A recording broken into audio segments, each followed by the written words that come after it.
My name is Roger Buck, and today we'll be speaking about globalism, also the Anglosphere, the English-speaking culture, which I will be suggesting is the leading force in globalism. I mean, obviously not the only force. Globalism is about the globe, all parts of it integrating, but there can still be leading actors there, and I suggest here that the leading actor is the Anglo-American culture.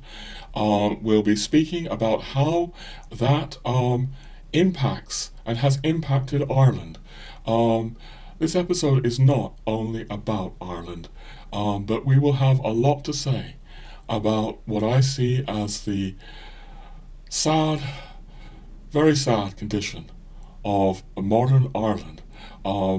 As a result, in part, of some of the forces we're discussing here. I say in part, it's not only the Anglosphere driving globalism here. As I'll be saying, no one is innocent, really, in the Irish tragedy. But the episode is not only about Ireland. I hope that it will speak to those of us who live in Ireland. I dare to hope it may speak to some of the Irish themselves and who love Ireland. But no, I hope the episode will also serve to interest those beyond Ireland as an illustration of what can happen to a Catholic culture when she is impacted by another foreign culture. This might be a bit of a mouthful, but in this episode I'm going to be speaking about not the Protestant, but the post-Protestant capitalist ethos of the Anglo-American world and how that has impacted Ireland and other Catholic cultures. In a sense, we'll very much be returning to the theme of earlier episodes where I've been speaking about what the French call GAFA, Google, Apple, Facebook, Amazon, and how the French see that these giant capitalist corporations are destroying their own French culture. There'll be a fair amount about France here as well. Really, we are speaking about Catholic culture and how the post-Protestant capitalist ethos of the Anglo-American world is different from Catholic Europe. Before I go on, I do want to say, maybe to Americans especially, that what I'm primarily focused on here is the kind of American culture coming out of the big cultural centers in America on the east and west coasts, New York, Wall Street, Hollywood. I know there is much more to America than simply New York, Hollywood, and Wall Street. But I will say this, that the two great capitalist empires of recent centuries have been the British and the American, and there has been a clash between the Protestant culture and the Catholic culture, and I'm going to suggest very much here that that is not over yet, that these differences still matter. That helps explain, why the French are up in arms, about GAFA, and why the French, even the French left are concerned about things like the political correctness that they see being imported by from the American universities. So, a big episode here. There's material about Belloc, there's material about even Valentin Tomberg, all kinds of things, but a lot about these differences and about Ireland. I mean, it's easy to think in today's sort of globalized world, do these differences really matter much anymore? And the conviction that I'm coming from on this channel is that they matter very much indeed. The roots of where we have come from in the past go very, very deep, and I think they exert far more power than we realize on the present. They're also, I think, critical for understanding these things is critical for diagnosing the present world tragedy Um, but also, I think that properly understood, getting a sense of these things can really give Catholics hope for the future. And I hope to be able to communicate a little bit of what I mean by that hope. But look, as those of you who know this channel well know already, I tend to feel that my life, my biography, has given me a gift, a grace, in helping me to understand these differences, because I've actually lived my life in both of these spheres. I grew up in the Anglo-American world, first America, then Britain, um, but I've also lived a lot of my life now in Catholic Europe, France, Ireland, Spain, even largely Catholic parts of Germany and Switzerland, and I feel that this has given me an understanding that I would not otherwise have.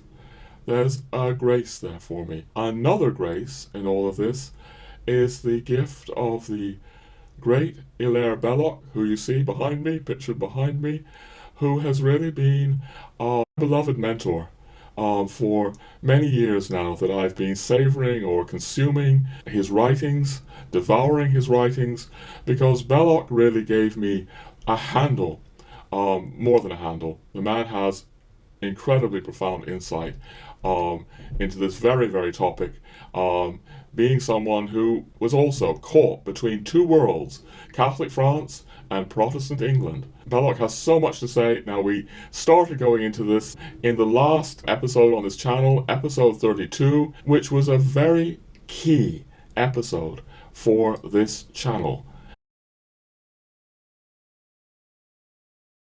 By contrast, I'm going to call this a hodgepodge of an episode, a farrago, a crazy quilt of strange elements mixed together, which may not all hang together.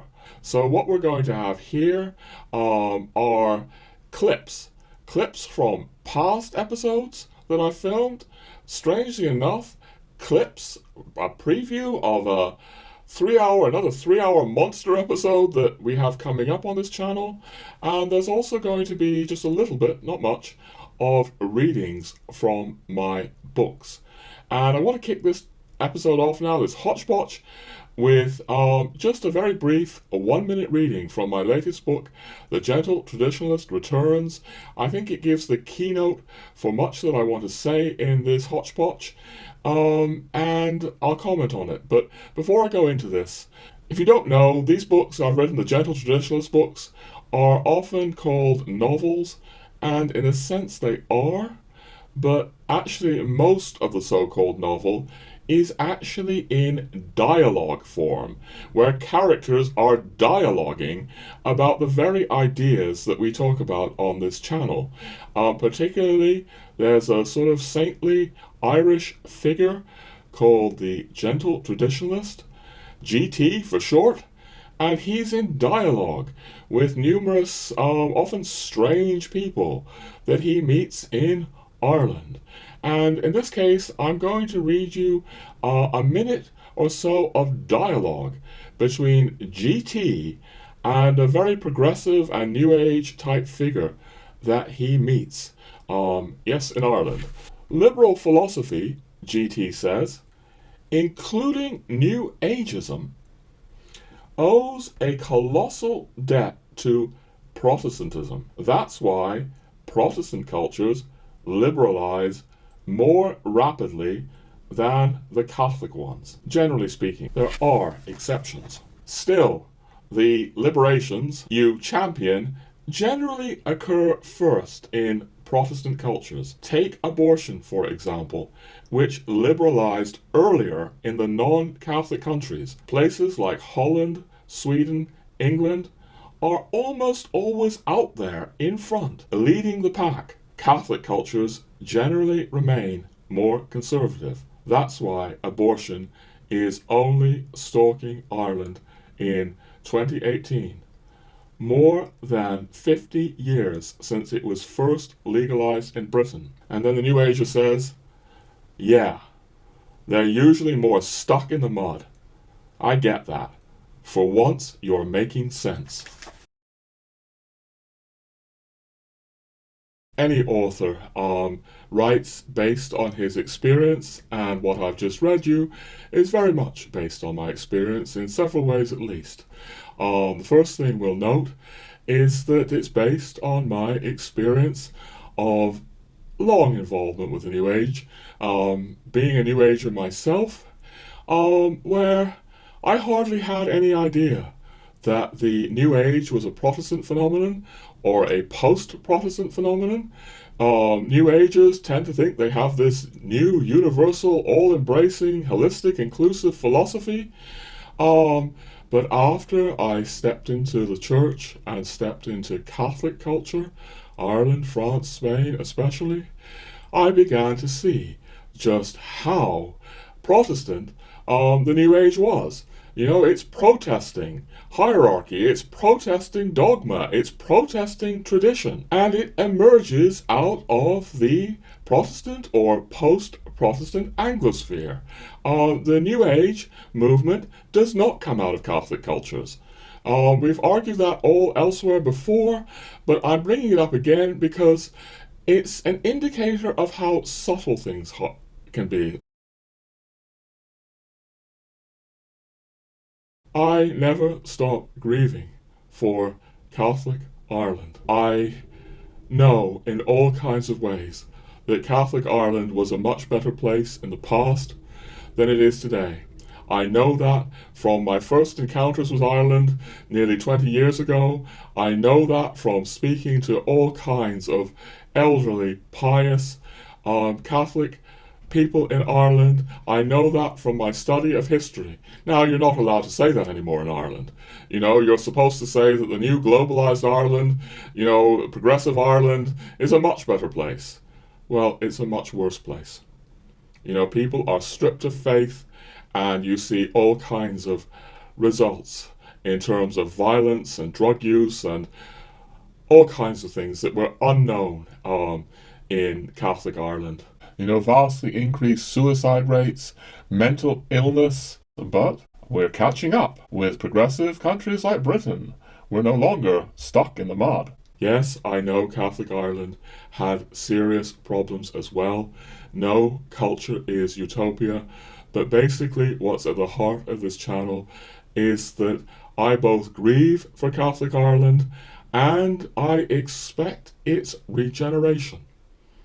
That has something to do with what I'm saying about hope. All right? But as I weep for Catholic Ireland, I cannot get away from the fact that my own Anglo-American culture here, my own Anglo-American culture, has so much to do with how Ireland has globalised. I mean, the example I just gave you of the New Age, that's a subtle way. You know, there is so much New Age spirituality today in Ireland. The people who don't have a materialistic mindset, they're turning to the New Age. And this is, as I say, something that comes out of the post-Protestant Anglosphere. So that's a factor that people aren't usually speaking to in terms of what happened to Ireland. This episode isn't just about Catholic Ireland, again, as I've said, but if we just stay a little bit longer with GT speaking about abortion stalking Ireland in 2018, which is, you know, something like 50 years later than it stalked Britain, you may see what I'm getting at, because whatever else Catholic Ireland was, it would never have, it protected the unborn. It would never have subscribed to this mass killing of the unborn and its unspeakable consequences, not just for the unborn, but, you know, for the mothers and for the doctors, for whom all of this is now becoming normalized. I'm well aware how naive I sound to progressives, but I say this with serious consideration over many years, because I came to Ireland as a progressive nearly 20 years ago. I wasn't convinced that Ireland was on the downhill path, or 18 years ago. I was not at all convinced that Ireland was on the downhill path 18 years ago. I may come to that later. But no matter how naive I sound to progressives, I grieve very much for what Catholic Ireland has become. It's not just the slaughter of the unborn, it's not just increased murder rates and crime rates and drug use. It's this incredibly crass and materialistic culture that now dominates Ireland so much. I mean, here's something that kind of blew my mind, ladies and gentlemen. When I first arrived in Ireland, I think this is back in 2004, I learned that whereas Hugh Hefner had introduced Playboy magazine into America in, I think, 1953, Ireland had banned Playboy magazine. Playboy, let alone, much hardcore stuff. Playboy magazine until 1995. All kinds of young men were protected from pornography in a way that I certainly wasn't protected from pornography. And pornography creates addiction. There are all kinds of new addictions and mental illnesses growing out of those addictions. Tell you something else. I once knew an elderly old man in Ireland, a very pious and beautiful soul. May God rest his soul. And he said to me, Roger, when I was growing up in Ireland, we didn't know what mental illness was. If somebody used the term mental illness, we assumed you meant, senile dementia or something like that. Something that happened to old people, not something that happened to the young. Clearly, mental illness stalks the young, and it has a great deal to do with the highly addictive powers of capitalism that are on the rampage now, and very much so. In Ireland, where they were once resisted in Ireland, they were once restricted in Ireland. I'm just going to read you another very brief passage from my book, The Gentle Traditionalist, the first one. Keep in mind that the Gentle Traditionalist is like this very old Irish figure. He's 90 years old, so he remembers what Catholic Ireland was. And I'm just going to read just a very few lines, might abridge them slightly, but yeah, these lines grow out of my experience of living in Ireland. So, GT says, I've been watching all this for a long, long time. Longer than you think, maybe. The ever-increasing murder and suicide rates in de-traditionalised Ireland, for example.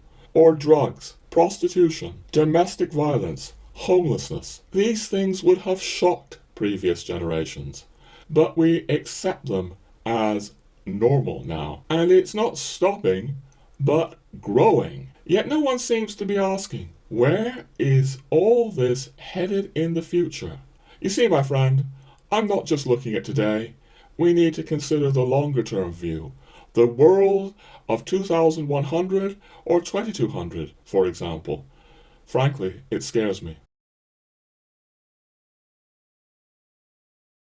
Before moving on, I want to echo a few things that GT is saying. First, where are we going with all of this in the future? Where are we going with all this massive addiction, massive commercialism, massive capitalism, and arguably the vastly increased mental illness that our society creates, including things like confusion about things that, for most people, used to be, fairly straightforward, and I'm talking about things like sexuality and gender here.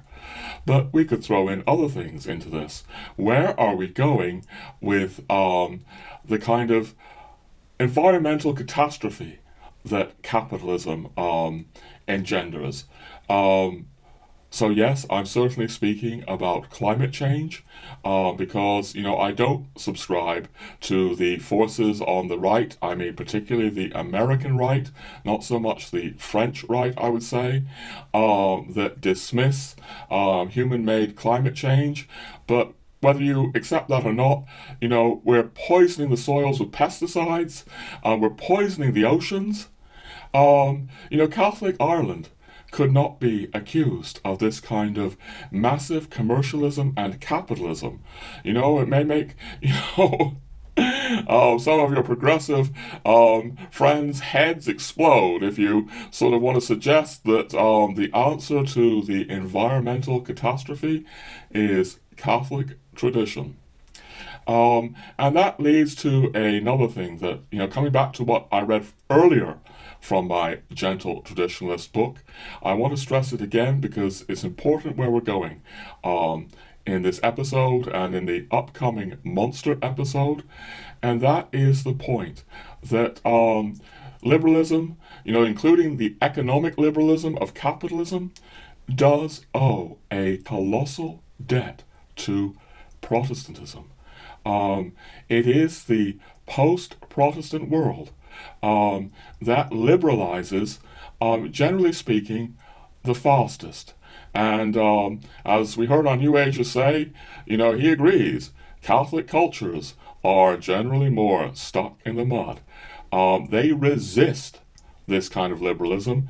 At least they did, until, the so-called spirit of Vatican II took over. And we're going to be suggesting, as we have elsewhere, that spirit of Vatican II has drained, I would say, so much vitality, so much life force from the church. I really want to speak about the post-Protestant Anglosphere and the kind of cultural assumptions and indeed blinkers that it creates. But I want to just say a little bit more about Ireland before we move on. I want to re-stress that when I came to Ireland in 2004, I was a Catholic, but I was a very progressive liberal Catholic. I even sometimes, thought of myself as a New Age Catholic. I was still trying to be a New Ager. So, an entire reading that Ireland was headed into decadence was not at all natural to me. And yes, as I say, it blew my mind that only 9 years earlier, before I arrived in 2004, even so-called softcore pornography like Playboy was still, banned. This kind of, pornography that we're all used to on the, top shelves of shops and things like that, it used to be not there in Ireland. So much has changed. And I am, again, I'm so with how progressives are going to call me naive. And just a few words about that, ladies and gentlemen. I've struggled with this over years. I don't think that I am blind to the shadows and horrors of Ireland in the past. I do know that a small, something like 4% perhaps, which is terribly high, but a small proportion of Catholic priests abused children in one way or another, And then I know that this was terribly, terribly covered up. I also know that children were beaten in Irish schools in the past, in Irish Catholic schools, but I know from my own parents, who grew up in Protestant England, that Protestant children were beaten. This is part of the culture of the past. I'm not saying it's good. I'm just saying it's terrible. You can't say that it's something specific to Catholic culture. I also know that Ireland suffered terrible poverty, which can't completely be disassociated from the British exploitation of Ireland over many centuries, but we're not going to go into that now. But I know that Catholic Ireland had many shadows. Um, but when you weigh it up against how people had faith, when you weigh it up against how they were not into this crass materialism, when you weigh it up against this profound communitarian spirit that still exists in Ireland, that took my breath away in 2004. It's like, many of the Irish don't appreciate this. They don't appreciate, that if you go to all kinds of other countries, that people are not helping each other the way the Irish are still helping each other. My view, ladies and gentlemen, as I express it in my books and on this channel, is that Ireland's profound immersion in the Catholic sacraments over centuries, being bathed, this culture being bathed in this extraordinary sacramental immersion, has a great deal to do with how very human the Irish feel to me. Of all the countries that I've lived in this world, the Irish still feel to me like there's a humanness here that I have not found to the same extent anywhere else. And if that sounds strange, ladies and gentlemen, if you know my channel, my books, you'll know that's because I attribute my own humanness to my immersion in the Catholic sacraments. I go into this in an episode 21 called How Catholicism Made Me Human, but I speak about it elsewhere as well, because I was someone very much in a kind of detached, aloof, in some ways not quite human, Eastern spirituality, and the process of immersing myself, bathing myself in the Catholic sacraments cannot be underestimated for bringing me to what I see as greater humanness. Look, we're not going to spend too long on this, but I'm just going to throw in something like a minute and a half of an old episode, episode 21, into this hodgepodge. A few years ago, I was at a dinner party, and there was a sort of British lady there, and she was, as I interpret her anyway, she was a very New Age type. And she asked me a question, and I don't remember the question exactly, but it was something like, well, Roger, what has Catholicism given you? Could you tell me it quickly? I think she said, could you give me it quickly? I found myself actually having just one word for her. It just came to my lips. And I said, humanness. It's given me humanness. And I don't think she had a clue what I meant. But that word, humanness, sums up what I'm trying to say about a heart that becomes sensitized to suffering, becomes sensitized to remorse, that becomes sensitized to joy, that becomes sensitized to things like piety like I feel in this Legion of Mary, that you will not find in the New Age in the same way. All those things are making me more human. And when I first came to Ireland, I actually felt like this is the most human society I've ever been in. I've lived in 7 different countries, by the way. I felt there was something deeply, deeply human about the Irish, and I'm concerned that's getting lost. We can't really go into all that now. I want to get on to the main themes of this channel, but I want to just say, go and listen to the Irish themselves. Go and listen to the elderly Irish who recall what Ireland was. But of course, we're not meant to listen to those people. We're meant to listen to the organs of the Irish media, which are so in turn influenced by the organs of the Anglo-American media. So much that is precious is being lost or willfully destroyed in Ireland. But look, I want to get to globalism, and particularly the post-Protestant Anglosphere that I would argue is the leading driver of globalism, and the attitudes of that versus the attitudes of Catholic Europe. We're going to be saying more about Ireland in this episode for sure. We're also going to be speaking about Catholic France in this episode because I am finding hope in Catholic France. There's a phenomenon in Catholic France now where the French left are ridiculing what they call Catholic zombies. Catholicism in France back from the dead. So we'll be talking about that and also how France is so different from the Anglosphere. But we'll be definitely getting back to the Irish tragedy, also the hope for regenerating Ireland. Indeed, the last hour and a half of this episode is pretty much all about Ireland. But maybe I should also say here that I'm aware that this hope that I mean to point to in this episode may be unconvincing to many people, and I would understand that.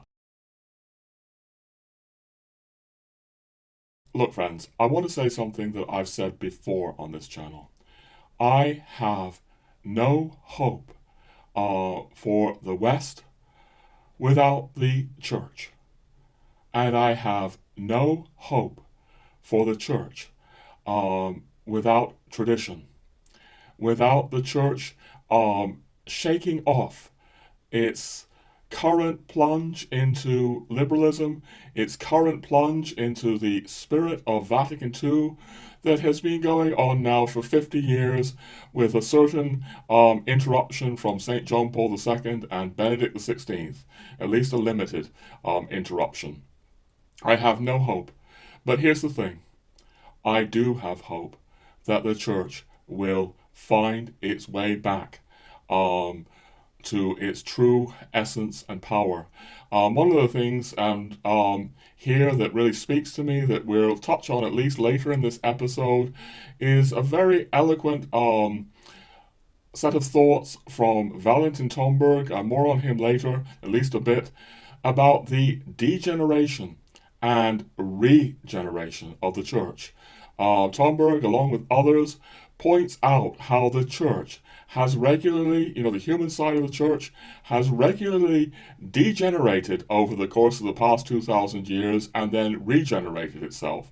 So, for example, the Renaissance papacy was a very corrupt time for the Church, but the Church regenerated itself with the Jesuits and the Council of Trent. Tomberg speaks about that, and we'll be at least touching on that later on. I think we actually probably have to do a whole episode on this. But the point right now is that I do believe that the Catholic Church will find its way back to what it really is. And that is where my key hope lies. Everything that I'm going to say in this episode about Catholic zombies or Ireland is secondary to that and presupposes that upcoming renewal and regeneration of the Catholic Church. So all kinds of things here, ladies and gentlemen, in this hodgepodge of an episode. But what I want to do is actually run some clips. Strangely enough, I have this monster 3-hour episode coming up. It's about Christendom, it's about Valentin Tomberg, more than it's about Belloc. But I want to run some clips from that, run some clips from past episodes, comment. The result will be more disjointed than usual. You will have to fill in the gaps a bit. But look, I want to start now running some clips from the upcoming so-called monster episode, and hopefully you'll get a bit clearer as we go along as to why I'm doing this. I keep speaking in this episode about Anglo-American assumptions or even blinkers at times, and I fear sounding insulting to the British and the Americans. Really, that's not what I'm trying to do. I'm trying to say that the view from Catholic Europe as I found out by living in Catholic Europe, does look very different at times. And it throws into relief something. It makes evident something that you may not be so aware of if you've just lived in Britain or America all your life. And that is just how very secular and progressive Britain and America are and always have been. Um, so obviously, having grown up in America, I know that America has a very Christian side. I grew up in America with Sunday morning television, covered by Protestant televangelists, and I see very wholesome and beautiful threads in that American Christianity. But it's nonetheless true that America and Britain have pioneered secularism in the world in a way that Catholic countries haven't. And sometimes quite aggressively pioneered it. I mean, Woodrow Wilson's crusade to make the world safe for democracy ended up destroying, Catholic monarchy in Europe. There's so much here. But yes, Britain and America, when you see them from the outside, are pioneers of secularism. They're pioneers of liberalism.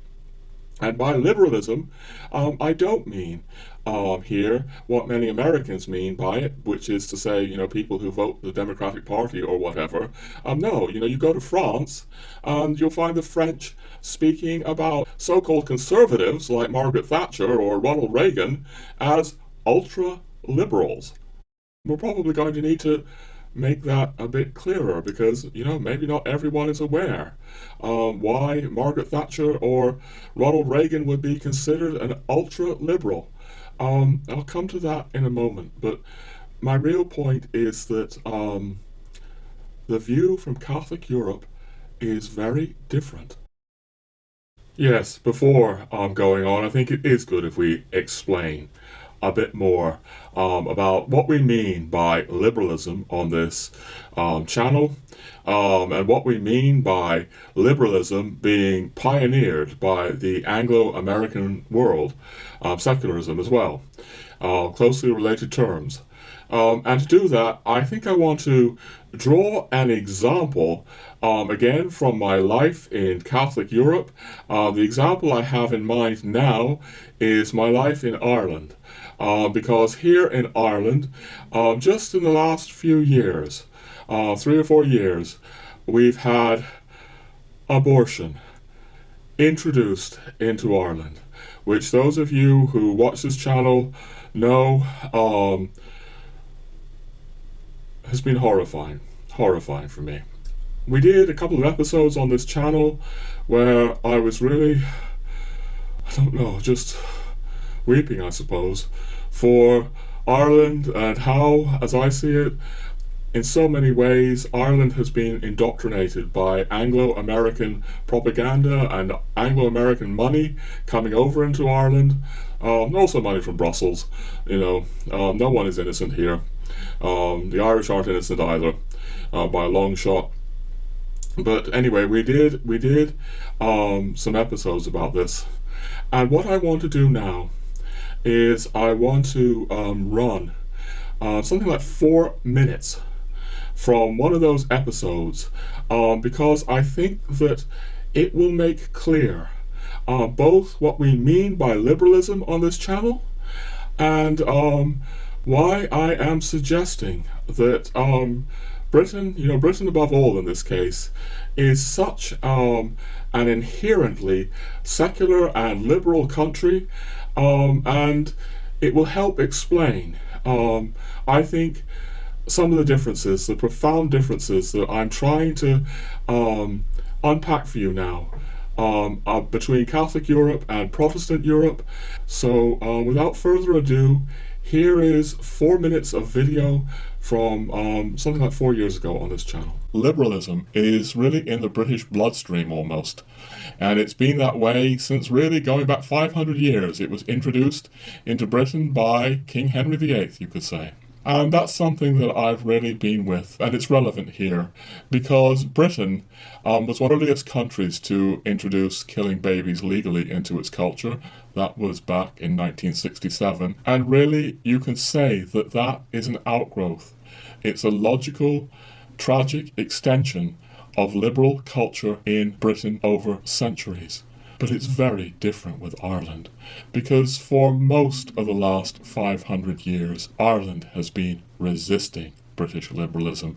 It's been resisting these liberal currents in British society to the teeth. There was an Irish War of Independence, which for so many of the people involved was about a Catholic culture that would be very different from that liberal Protestant culture in Britain. But I think it's maybe good if we speak briefly about liberalism and what I mean by it. You could start by saying liberalism derives from the Latin word liber, meaning free. Liberalism can be defined as a set of historical processes, propensities, and principles aiming at the emancipation of humanity from traditional restraints and traditional authority, indeed divine authority.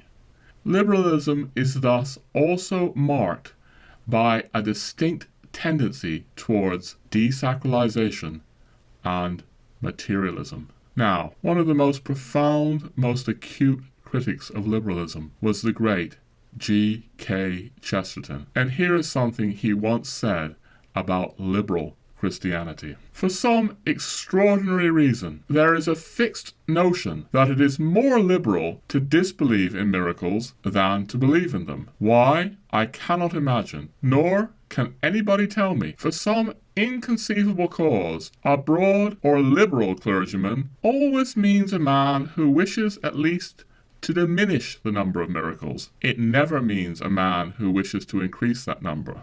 This notion that it is free to deny miracles has nothing to do with the evidence for or against them. It is a lifeless, verbal prejudice of which the original life and beginning was not in the freedom of thought, but simply in the dogma of materialism. The man of the 19th century did not disbelieve in the resurrection because his liberal Christianity allowed him to doubt it. He disbelieved in it because his very strict materialism did not allow him to believe it. That's a brief aside then on what we might call theological liberalism. But of course, liberalism exists in numerous domains. Thus, we have theological, social, and economic liberalism. And we could cite examples of representatives in each of these fields. So, for example, Hans Küng would be a well-known example of theological liberalism. And Margaret Sanger's initiatives towards birth control and abortion with Planned Parenthood can be seen as social liberalism. And the so-called conservative former British leader Margaret Thatcher would be an outstanding example of economic liberalism. All right, ladies and gentlemen, a lot of threads there. As I warned you, more threads than we can pull together now. I will say that this is coming out of this monster episode, maybe 3 or, for all I know, even 4 hours long. This episode is an explosion going on in me of the kinds of things that I'm giving you a preview. And for those of you who have the patience, you may need to see this upcoming explosion or monster episode if you want to see where I'm going with this.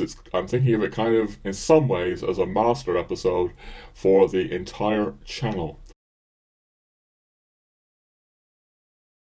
But we can pull a few threads together now. I'd like to start by saying that some people, and maybe British people, might be surprised by my saying things like liberalism or secularism are in the British bloodstream or DNA, so to speak. Many people will not. Many, liberal and progressive British people are very proud. They're very proud of the way that Britain has pioneered progressive ideas for centuries, or they're proud of their kind of empirical, materialistic, and liberal philosophers, people like John Locke and David Hume and John Stuart Mill. Certainly there are British like that, but there will be British who may be surprised by what I'm saying. And this is only one strand in British society. It's not everything that Britain is about, but it's something that I only came to learn about myself by going outside of Britain. Seeing that, wow, countries like Ireland say no, or at least they say no very recently, to softcore pornography. Or going to countries like France or Spain. We'll be saying more about that, but I just also want to give my nod of respect again to Belloc, who is, as I say, a beloved mentor on this channel, like one of my best friends, although I never met him. I say he's a beloved mentor. That doesn't mean that, I uncritically follow everything that Belloc says. No, we've had plenty of arguments over the years, Belloc and me. But he's winning most of the arguments. He hasn't won all of them, but over the years, he is more and more and more convincing me of his genius. And part of that genius was, as I say, to be someone who could see Britain from the outside and could see France from the outside, and to sort of realize the profound differences that exist between Catholic culture and Protestant culture when you can step out of them and look at them from the outside. I think I'll also say a word to the Chesterton quote that we featured, because Chesterton is speaking about liberal Christianity as it existed in England 100 years ago. If you were in Ireland 100 years ago, you wouldn't have met any liberal Christians like that. In all kinds of ways, liberalism is something, again, that has been distinctly pioneered by English society. And not everyone knows that, and I think it's necessary to highlight that more. One reason I have for saying that is that I think there's a distinct tendency in many British people, also indeed many Americans, and I want to repeat that I am both British and American, but anyway, many British and American people to think like our culture is the normal culture of the West. I'll give you another memory. Memory of when I was living in Spain, and I knew quite a lot of British expatriates there, and they were really, you could see, surprised by Spanish Catholicism. Surprised by things like the ostentatious ways the Spanish celebrated Easter or Corpus Christi or other festivals with such flamboyance and passion, Spanish passion. These immense processions on days like Easter or Corpus Christi, and other feast days. And I remember there was a little British magazine there, Expatriate Magazine, and it had something like an opinion poll. And the opinion poll said, is Spain still different? It begs the question of different from what? But I think this was just after Easter, and they were clearly asking something like, is Spain normal like us? Or is it still different from us? At least that's the way I recollect that. But what I'm really trying to get into is that these post-Catholic cultures, yes indeed, they are still different from us, normal Brits or whatever. And living in Spain and France particularly, I saw that resistance in all kinds of ways.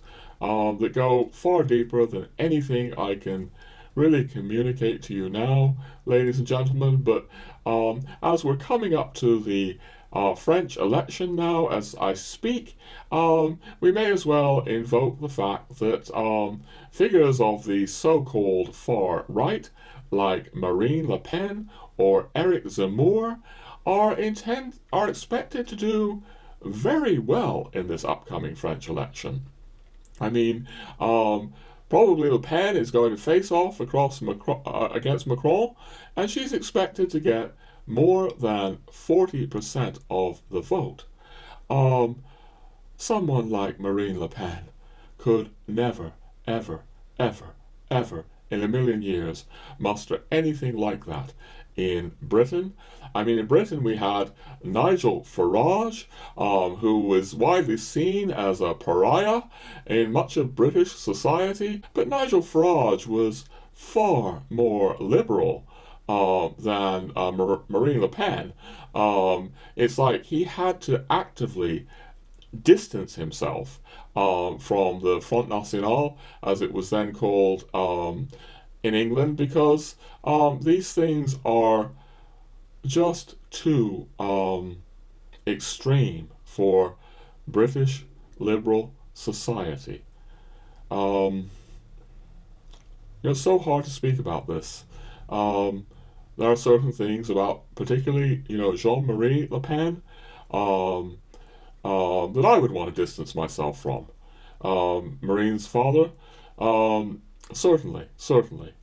But really, the point I'm trying to make here is about what is acceptable in British culture and what is acceptable in, say, French culture.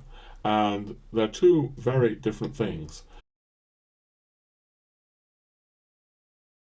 In bringing up these kinds of people, these controversial figures, I mean, particularly controversial in the Anglosphere, less controversial if you're in France, where people like the Le Pens and so on are more part of the normal fabric of French society than they could ever hope to be in a place like Britain. But people may be wondering what I make of these controversial figures. And I'm not going to get dragged down into that right now, ladies and gentlemen. My true feelings are very complex, not easily reduced to sound bites. I'm expected to give some kind of soundbite condemnation of these people. It's, automatically expected of me by, the high priests of the new secular religion. That's again something out of my Gentle Traditionalist books. GT is really saying we have a secular religion that we're all expected to conform to. So I'm not going to conform to those expectations. My real point here is about resistance. There is still a spirit of resistance in the Catholic or post-Catholic cultures of Europe, and you find it in France in all kinds of ways. For example, that these figures can be part of the more normal fabric of French society, or there's so many other examples I could give you.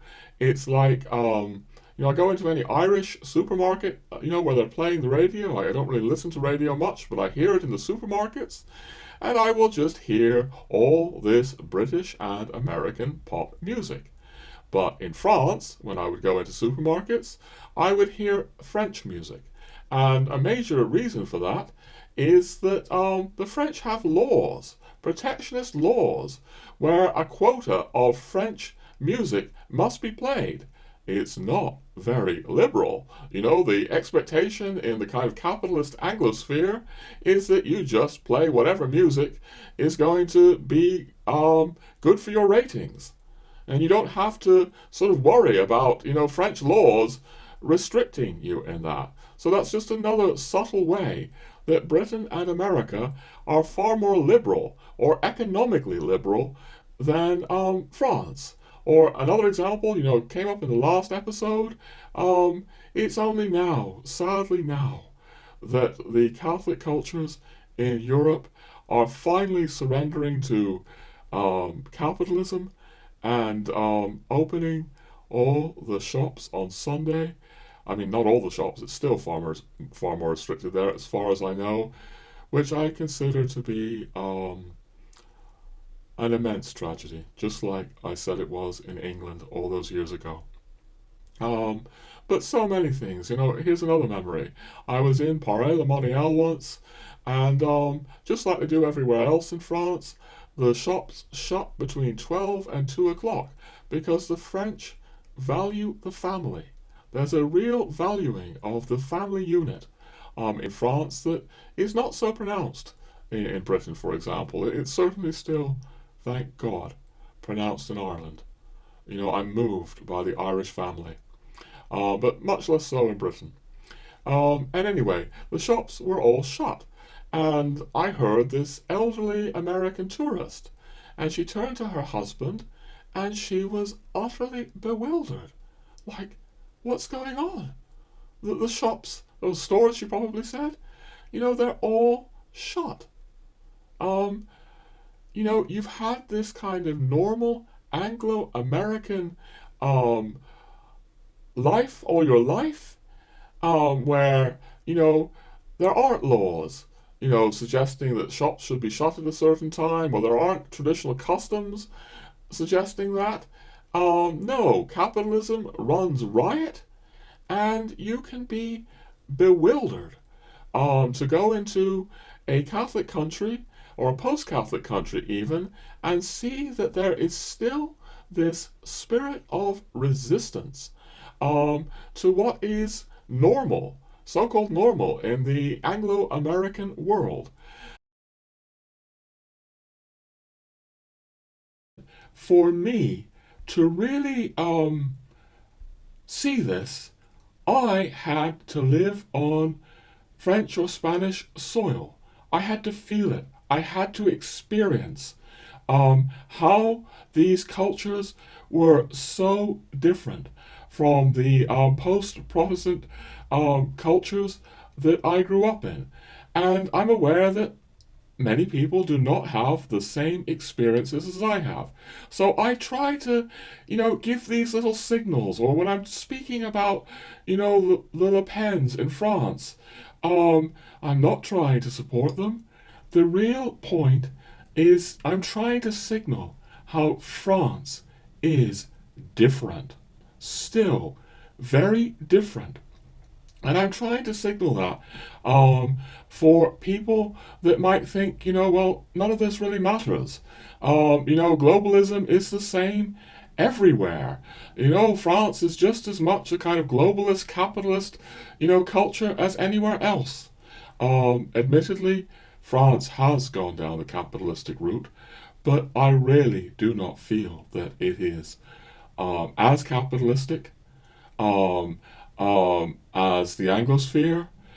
And but my point is that these are things that I only felt or experienced living on French soil. Belloc speaks about these things, as we mentioned and we talked about in the last episode, very much from his experience of living, in France and England, and his experience of so much travel. But Belloc struggled to communicate this to people who did not have the same experiences. Now, I want to say something. I had this experience living in France, living in Spain, long before I read Belloc. Um, but if I had never had this experience, I might not have known what Belloc meant. But look, I want to run something for you here, and for those of you who saw the last episode, I'm afraid it's rather redundant. It's 2 minutes that we had in the last episode. The 2 minutes are actually video that stem from video that I filmed while I was living in France in 2008. And I look rather strange in this video. It's been suggested that I look stoned. I'm certainly not stoned. There are reasons that I look strange and demented, and they're in the last episode. But they have to do with the fact that this Roger from 2008, he's in the process of leaving his new age progressive world behind. But no, he hasn't left it behind completely. I found this video recently that I had filmed in 2008, and it startled me. It startled me because I'm speaking about what I felt, what I experienced on French soil, and how I realized that the soul of France was so different. France, even though you rejected Catholicism, Catholic Christianity, perhaps more than any other Catholic country, your Catholic roots, I can feel how your society is still shaped by Catholic, sacramental Christianity. When I returned to Britain recently, it was so clear to me, Britain with all your ancient, sophisticated depth and grandeur, that you were a Protestant country.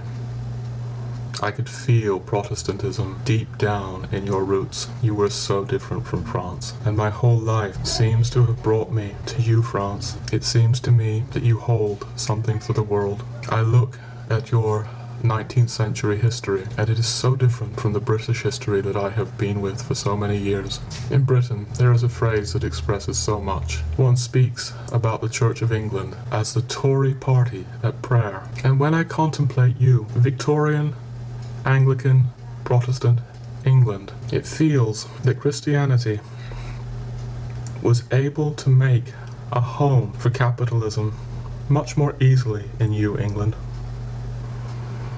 But when I contemplate you, 19th century Catholic France, it seems to me that you were trying to guard something very sacred. Yes, 19th century Catholic France, I see your shadow.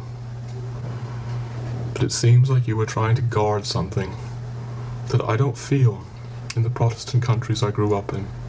I don't feel it in America. I don't feel it in England.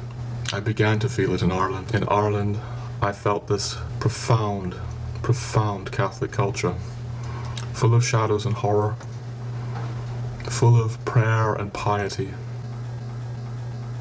I see that 2 minutes almost like as an acorn.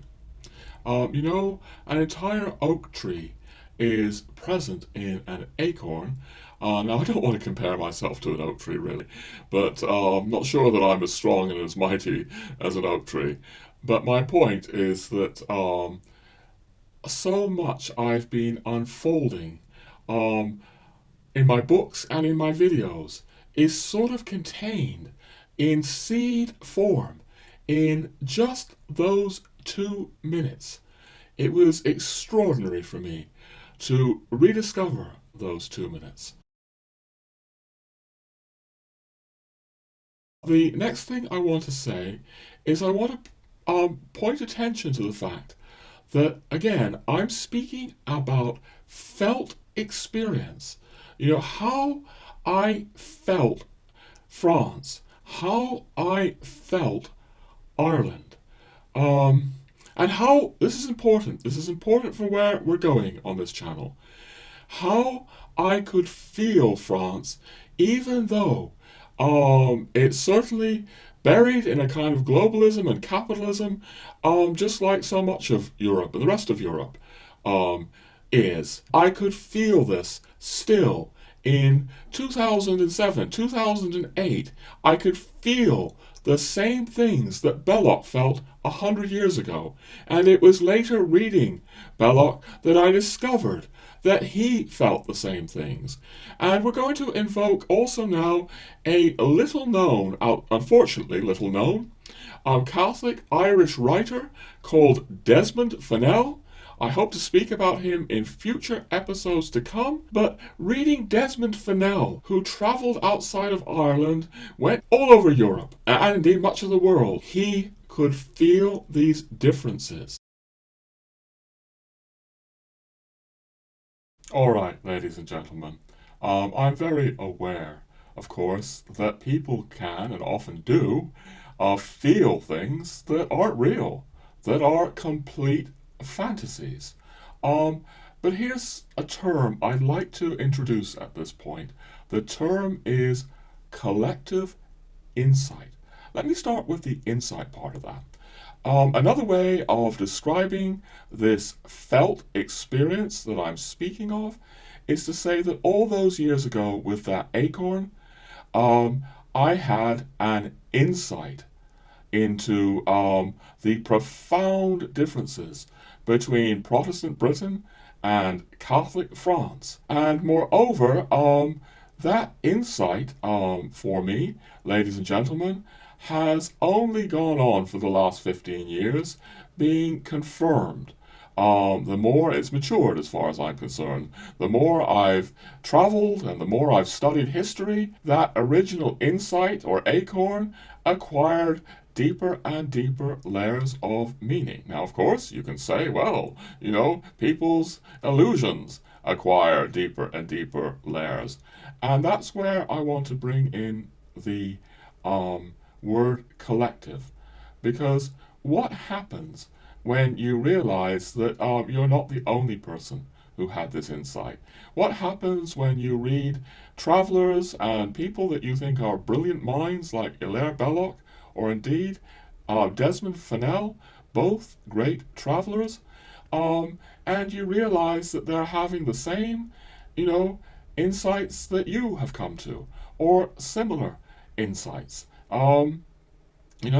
I basically discovered Belloc later and saw that 100 years ago he was experiencing Europe in the same way that I am.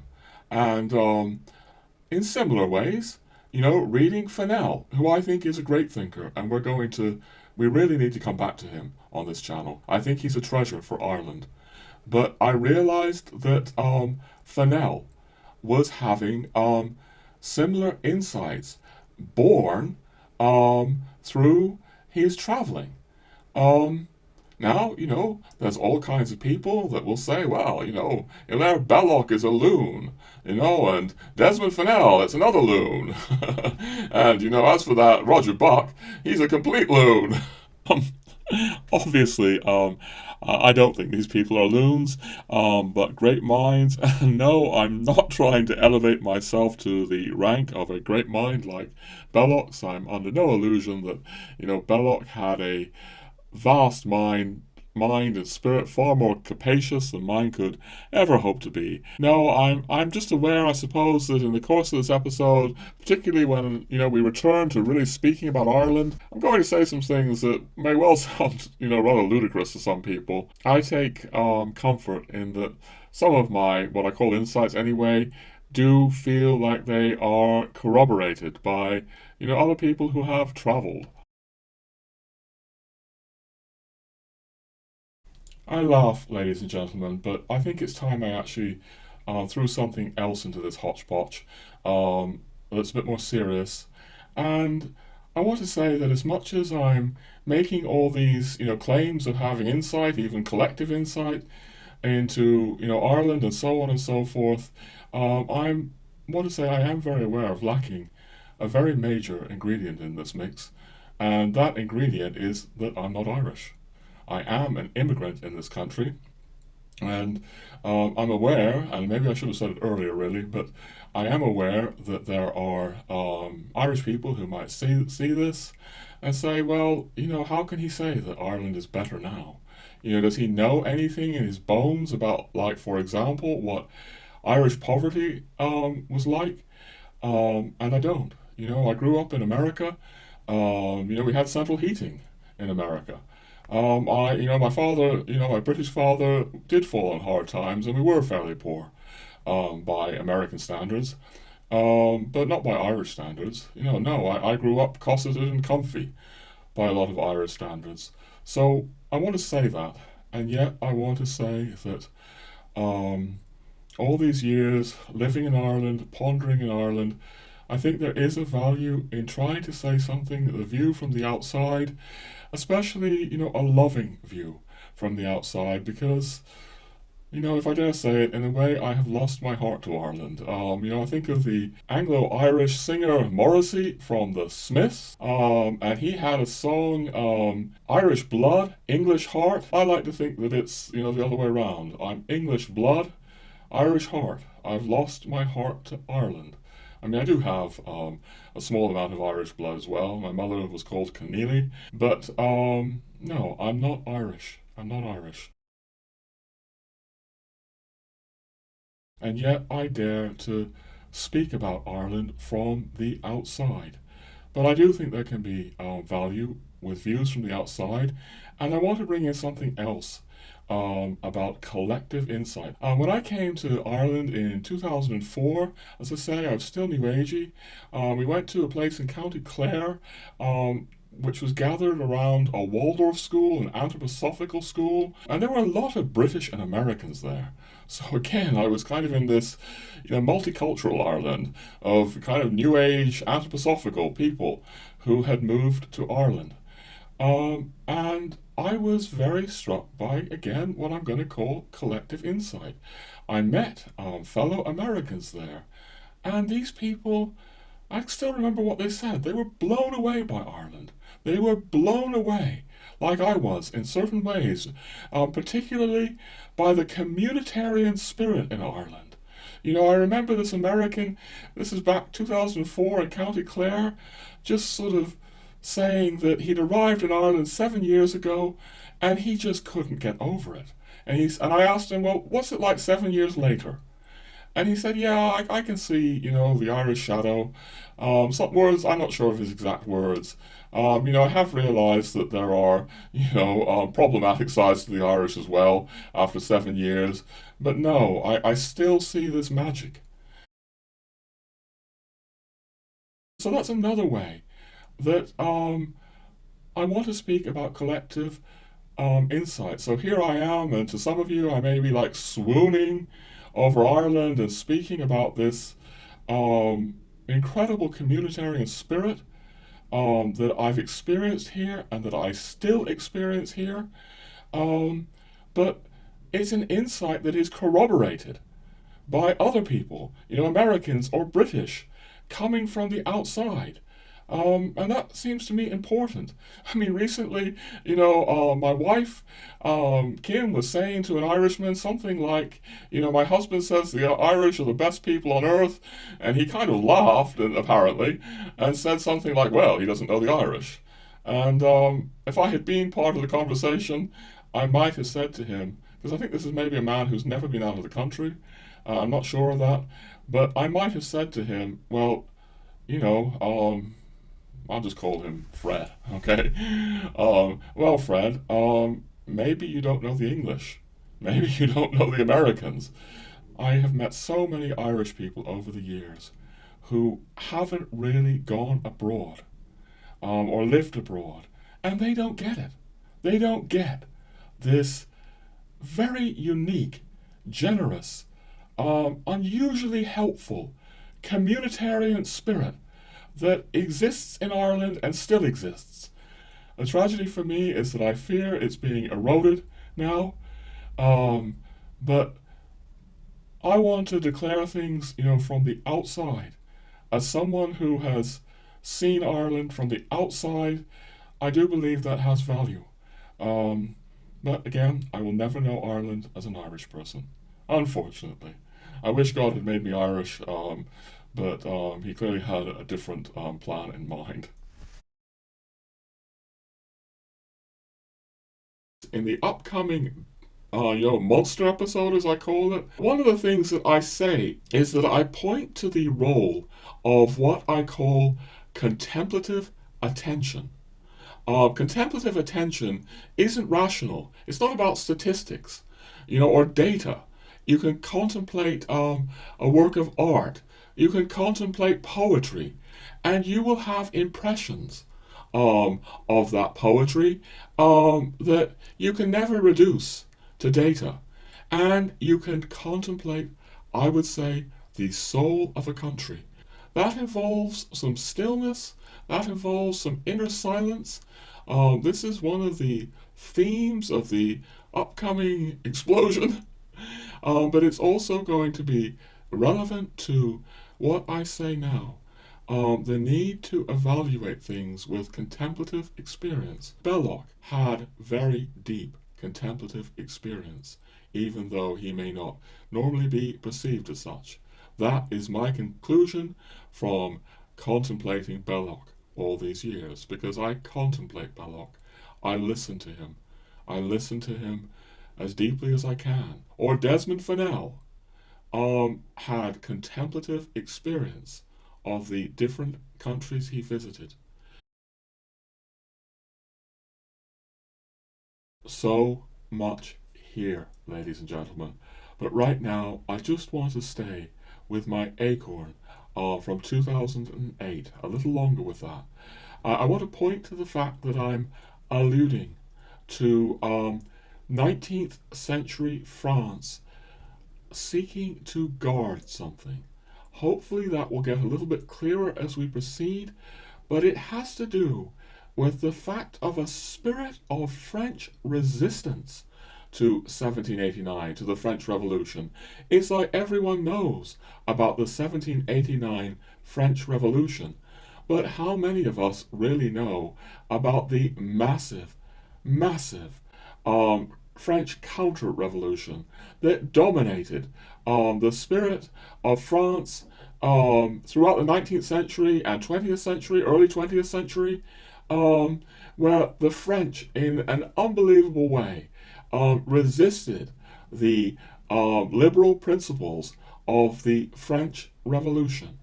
In a way, there was a spirit of resistance there that just does not exist, as far as I can see, in the Protestant Anglosphere. This spirit of resistance, this Catholic resistance, is key to so much of what I'm trying to say on this channel.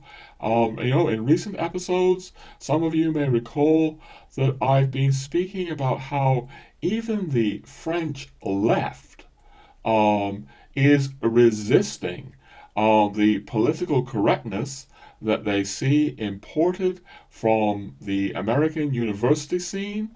Or, you don't see, statues smashed up or pulled down, statues of our heritage in France, in the way that we've recently seen in America and even England. There is a spirit of resistance that exists in France. I felt it very deeply when I was there. And that spirit of resistance has roots. It has roots in French history. Now, we can't unpack this all now. We're going into it a bit in the upcoming Monster episode, but I'm going to run you a clip, or maybe two clips, from that episode that will at least suggest what I'm trying to get at here. A huge section of France stood up for Dieu le roi, God the King. They didn't want the godless secular revolution that had guillotined their king, King Louis XVI, who was afterwards seen as a martyr. And moreover, this resistance to the French Revolution didn't die out. No, it went on for something like 150 years. Indeed, it still hasn't died out today. I went back to France, so we went into in episode 22, and the French left is speaking about Catholic zombies, Catholics back from the dead, who are really questioning still the French Revolution. Indeed, some of these so-called zombies, a bit like Hillary Clinton's deplorables, have taken up the name as a badge of honor. My point here in all of this is that this kind of resistance to revolutions did not happen in the Anglosphere in the same way. I mean, the British, Oliver Cromwell, had King Charles I executed in 1649. The British had their so-called glorious revolution of 1688. We can't unpack all those historical dates right now. You can think of those more as markers for the future, things that I mean to explore in upcoming episodes, including, yes, a little bit in the monster episode. Right now, my point is that the more one looks at the history of the Protestant Anglosphere and Catholic Europe, the more one may be struck by how Catholic Europe has this spirit of resistance. You may see great secular and liberal changes in Catholic Europe, but you always see a profound resistance movement to that. It existed in Ireland very much as well, and we're coming back to Ireland. You always see a profound spirit of resistance to liberalization. As my New Ager and GT says, in the GT, the Gentle Traditionalist book says, yes, those countries are more stuck in the mud. Look, right now, I'm just going to give you, before we continue, one more brief clip from the upcoming episode about this. France succumbed to the French Revolution, yes, but a huge portion of its population resisted. They resisted for, as I say, 150 years, you could say. Imagine a world of like America, where after 1776, a huge portion of the American population says, no, we did something wrong. We want our king back. That's what's going on in France. Now, I don't want to conflate 1776 and 1789 too much. They're very, very different. What I'm trying to do is to speak to you about how I discovered, by living in France, how different France is.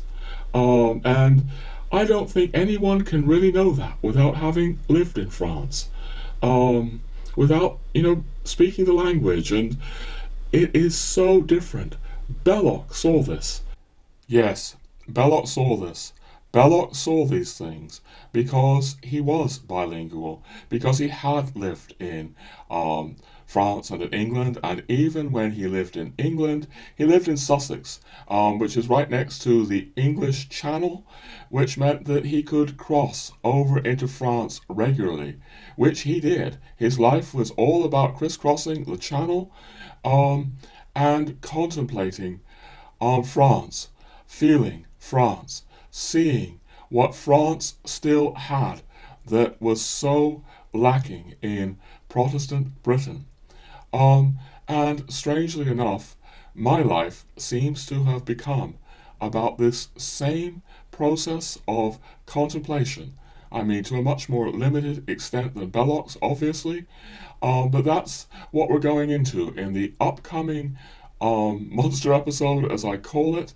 That episode is also a very personal episode. It's a set of, among other things, very personal reflections on what I think is the role of Providence in my life, giving me the opportunity to contemplate these differences between Catholic Europe and the Protestant, post-Protestant Anglo-American world. As I say, in speaking about these things, I do feel that to some measure it's incommunicable if you have not had the experience of living in places like France or Spain. But I do want to give signs, and one sign that I want to point to right now, strangely enough, is graffiti. Because when I was last in Paris, I was really startled by the Parisian graffiti. There was graffiti that, I've never seen anywhere in the Anglosphere. And I'll give you an example. All over Paris there was a stencil. People had been stenciling something on the pavements. And what they had been stenciling was a protest against in vitro fertilization. So that's used for purposes of surrogacy or, things like, when two women in a relationship, wish to have a child. There was a massive protest about that going on in France. It's been going on over years. But it was evident in this stencil, and I'm going to show you and translate what this stencil says.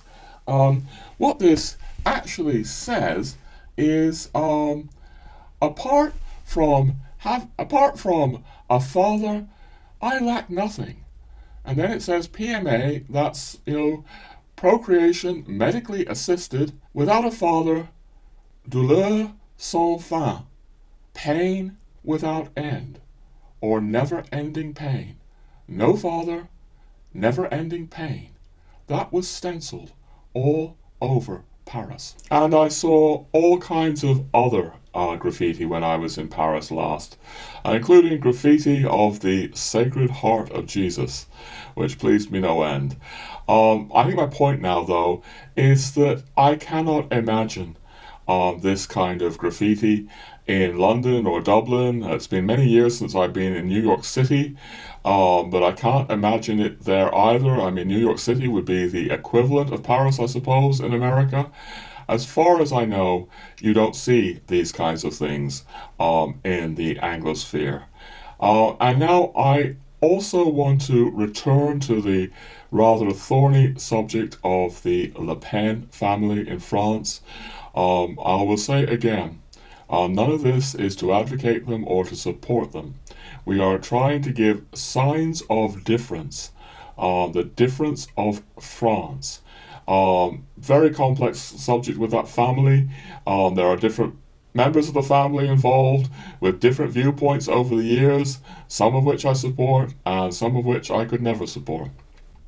But right now, I want to focus on this woman here, Marion Maréchal, what's called Marion Maréchal Le Pen, but she's dropped the Le Pen. She's resigned from the party that her grandfather, Jean-Marie Le Pen, founded, so she's on a rather different track now, but my point isn't really about her track. My point is that a figure like this would hardly get the time of day in the London media or the Dublin media, let alone significant airtime.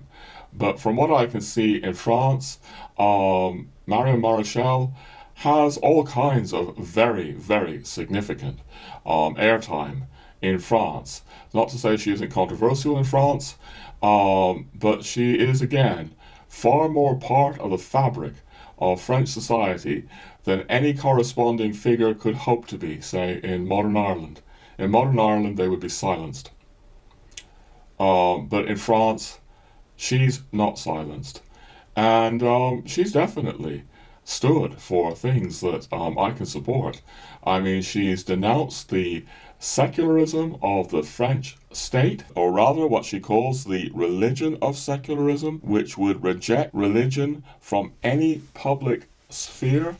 That's a very core idea of things we're going to be getting to in the monster episode, the horror of the religion of secularism. GT, the Gentle Traditionalist, speaks about this. The new secular religion, which pretends not to be a religion, even though it's a de facto religion, he says, and I say, refusing any other religion. We're coming to that in the monster episode more.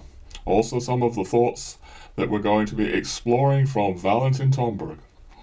But another thing that, I would support Marion Maréchal very much in is that she very prominently was present in the massive French protests against same-sex marriage. I mean, I should say the illusion of same-sex marriage, which was enacted into law a few years ago in France. This illusion was enacted. And something like, according to some reports, 1 million French people turned out to protest. That, again, is very significantly different from anything I know in the Anglosphere. I mean, think about this, ladies and gentlemen. The population of Ireland is roughly a tenth if you take the whole island, say, roughly a tenth of the population of France. So if you had an equivalent, you might hope for 100,000 Irish protesters. We saw nothing like that here. Or the American population is 5 times bigger than France. You might hope for, 5 million people protesting this in America. These things, as far as I know, did not really happen in the Anglosphere. And again, all of this is about pointing to the French difference. So Marion Maréchal was very publicly in those protests. Unfortunately, for those in the Anglosphere who only speak English, most of what she has to say is only available, is only in French. But I've got something here where she is speaking in English, and I support this as well. I finish with a Mahler's quote that I like very much. A quote which sums up conservative modernity. Tradition is not the worship of ashes, but the preservation of fire. All right, we can't spend too much longer on this lady. We can't really spend too much longer on Catholic France. I need to get to Catholic Ireland. But before we leave the subject of France, I want to make 2 important notes that are relevant to the bigger picture here. The first note is that in my view, you cannot divorce what is happening in France now from the history of this massive counter-revolutionary movement that is part of the French past. I mean, in the past, in the French counter-revolution over the 19th century and early 20th centuries, people spoke about la vraie France, the true France. And it seems that today, Catholic zombies have revived the term. Here's a YouTube video saying, fight for the true France. With no on the left to Marianne, the archetypal figure of the French Revolution, and yes to St. Joan of Arc. I hope that in Ireland people will start to speak about the true Ireland, because I don't believe that this homogenized, politically correct, globalist, capitalist veneer that we have in Ireland now is anything more than it's a veneer. The true Ireland is lurking underneath that veneer, and you can still feel that Ireland. I think particularly if you're in the West like I am, and particularly if you contemplate, if you're engaged in contemplative attention. Again, theme of the upcoming big episode. But we need to see and feel where we've come from. So that's point number 1. Point number 2, I will just point out that Marion Maréchal she was educated in a school, a Catholic school, run by the SSPX, or the Society of St. Pius X. So France now has all these traditionalist schools, right up through, high school age. I think she was, it was high school sort of thing, to speak in American terms. They have schools run by the SSPX or the Institute of Christ the King, and so on and so forth. We're not seeing, elected politicians who have come through that schooling in the Anglosphere. But the real point I want to make is that obviously the traditionalist movement is very potent in France. It's, where the Latin Mass movement has been born, and I don't know the recent effects of the incredibly tragic set of affairs that we spoke about in episode 29, when we spoke about Pope Francis and the Latin Mass. But certainly, I think it's still fair to say that in France, the proportion of Latin Masses to the new Mass is higher than anywhere else in the world. What I'm getting at here, ladies and gentlemen, is that, yes, I'm speaking about the spirit of Vatican II, the so-called spirit of Vatican II, sapping the vitality of the church, sapping the life force of the church, where the Catholic Church wants to be something apparently like liberal Anglicanism. Obviously, I have no faith in a Catholic future like that. But here's the thing. I firmly believe that that kind of Catholicism, having no life force, isn't going to triumph in the end. No. Again, I have no faith for the West without the Church, and I have no faith for the Church without recovering tradition. But I am confident the Church is going to recover its tradition, and I'm going to suggest, ladies and gentlemen, that maybe the place in the world where that has happened with the greatest intensity is France. And just maybe, there are connections here between between this Catholic zombie phenomenon. I think there are connections.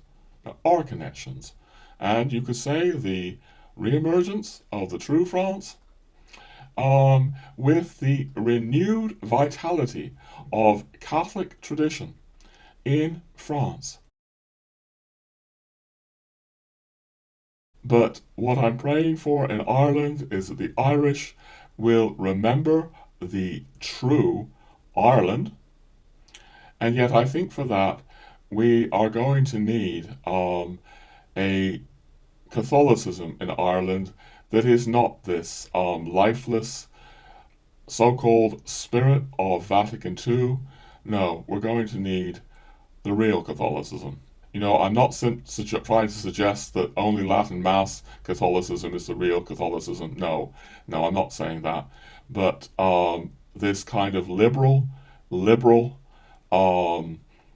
so-called spirit of Vatican II Catholicism, I'm going to declare this is not the real spirit of the Church. We are looking forward in Ireland to a time when Ireland regenerates herself. I am looking forward to that. Not saying short term. I am looking for that. I am praying for that. I am, in my own tiny, humble way, working for that. And yet, it will not happen without a regeneration of the Catholic Church. All right, ladies and gentlemen, it's time we come back to Ireland.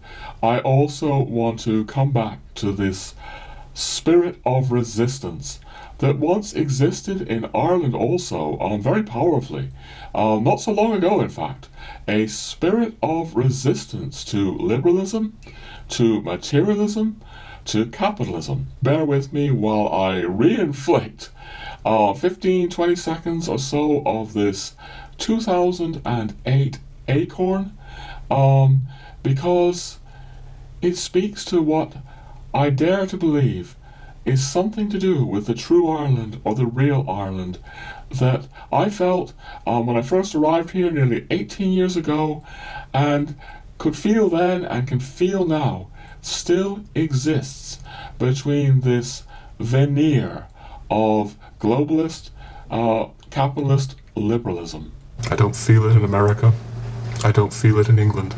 I began to feel it in Ireland. In Ireland, I felt this profound Catholic culture, full of shadows and horror, full of prayer and piety. So, here I am in 2008, and I'm remembering Ireland. I came to Ireland in 2004, and many people would tell you that even in Ireland in 2004, it was already massively globalized and liberalized, and yes, there is a truth to that. But I could feel this spirit of Catholic Ireland, this soul of Catholic Ireland. It hit me very, very deeply. This soul of Catholic Ireland is responsible in many ways for my true, deep conversion to Catholicism. We'll be coming more to that, if not now, in the upcoming Monster episode. But the soul of Catholic Ireland, as I see it, in 2004, I could feel something that was so different from my Anglo-American roots. And what I felt about the soul of Catholic Ireland in 2004 obviously owes a great debt to the roots of Catholic Ireland, the roots of Catholic Ireland in the past.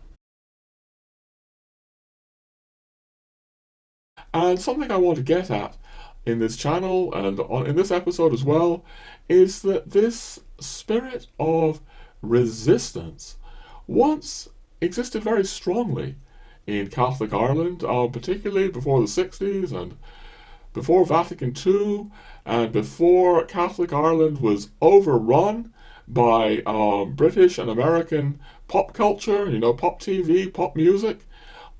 This spirit of resistance to liberalism, Anglosphere liberalism, was once very strong. In fact, it would have been a very key factor in the 1916 Irish Revolution against the British. Look, I'm going to do something here. We're going to run another very long clip from an episode I did about the Irish Revolution. It's episode 18 on this channel. The modern Irish state was born from armed revolt in 1916.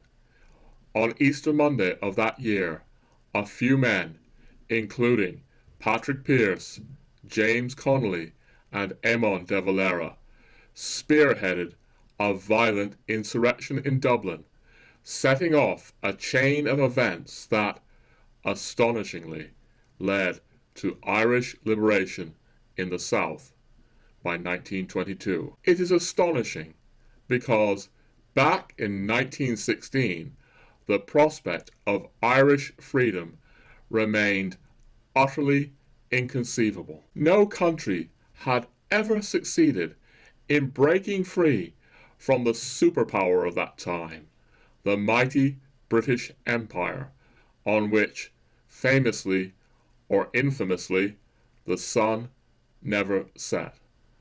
Apart, that is, of course, from the American colonies in 1776, who were aided by the French. And, having suffered British domination for centuries, most Irish assumed their situation could easily continue a few further centuries more. At the time then, the Easter Rising of 1916 appeared not simply hopeless, but indeed howlingly, ridiculously absurd.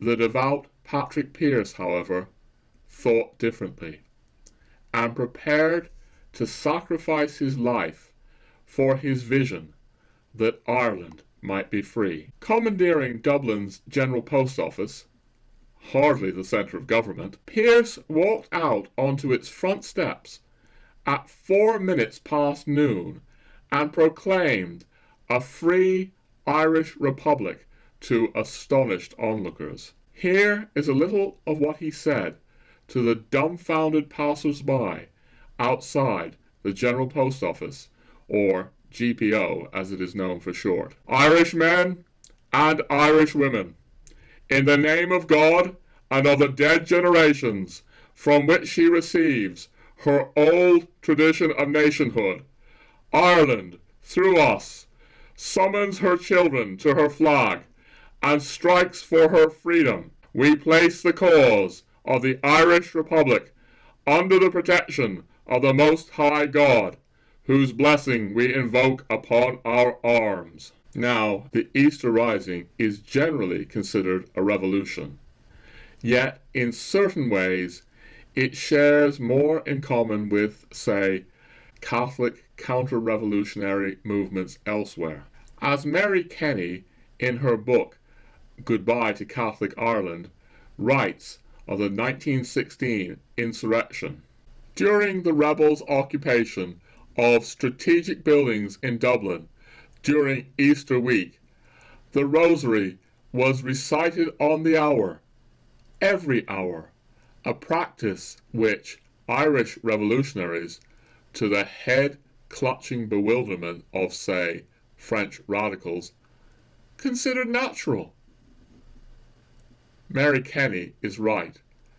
The so-called Irish Revolution would have discombobulated revolutionaries elsewhere. For these Irish revolutionaries were not fighting against the Catholic order. Instead, they fought for the liberty to secure a Catholic culture very different to England's Protestant society. In contrast to revolutions elsewhere, the Ireland they were fighting for was not a more secular society, but, in fact, one that would prove far less secular. Few things convey that manifestly less secular attitude better than the constitution that the Irish would later vote for following their liberation. For that constitution, celebrated here in an Irish stamp from 1937, would have been unthinkable to liberal England, forbidding as it did things like divorce, and commencing with the following preamble: "In the name of the most holy Trinity, from whom is all authority, and to whom as our final end all actions both of men and states must be referred, we, the people of Ireland, humbly acknowledging all our obligations to our divine Lord Jesus Christ, who sustained our fathers through centuries of trial, gratefully remembering their heroic and unremitting struggle to regain the rightful independence of our nation, and seeking to promote the common good, do hereby adopt, enact, and give to ourselves this Constitution." Now, my interpretation here of the Rising as a Catholic revolt against the Protestant, secular, British spirit would have been a common one in Ireland 50 years ago. But today, secular revisionists may challenge it. They will point out, for example, that a few figures involved definitely did not share such aims.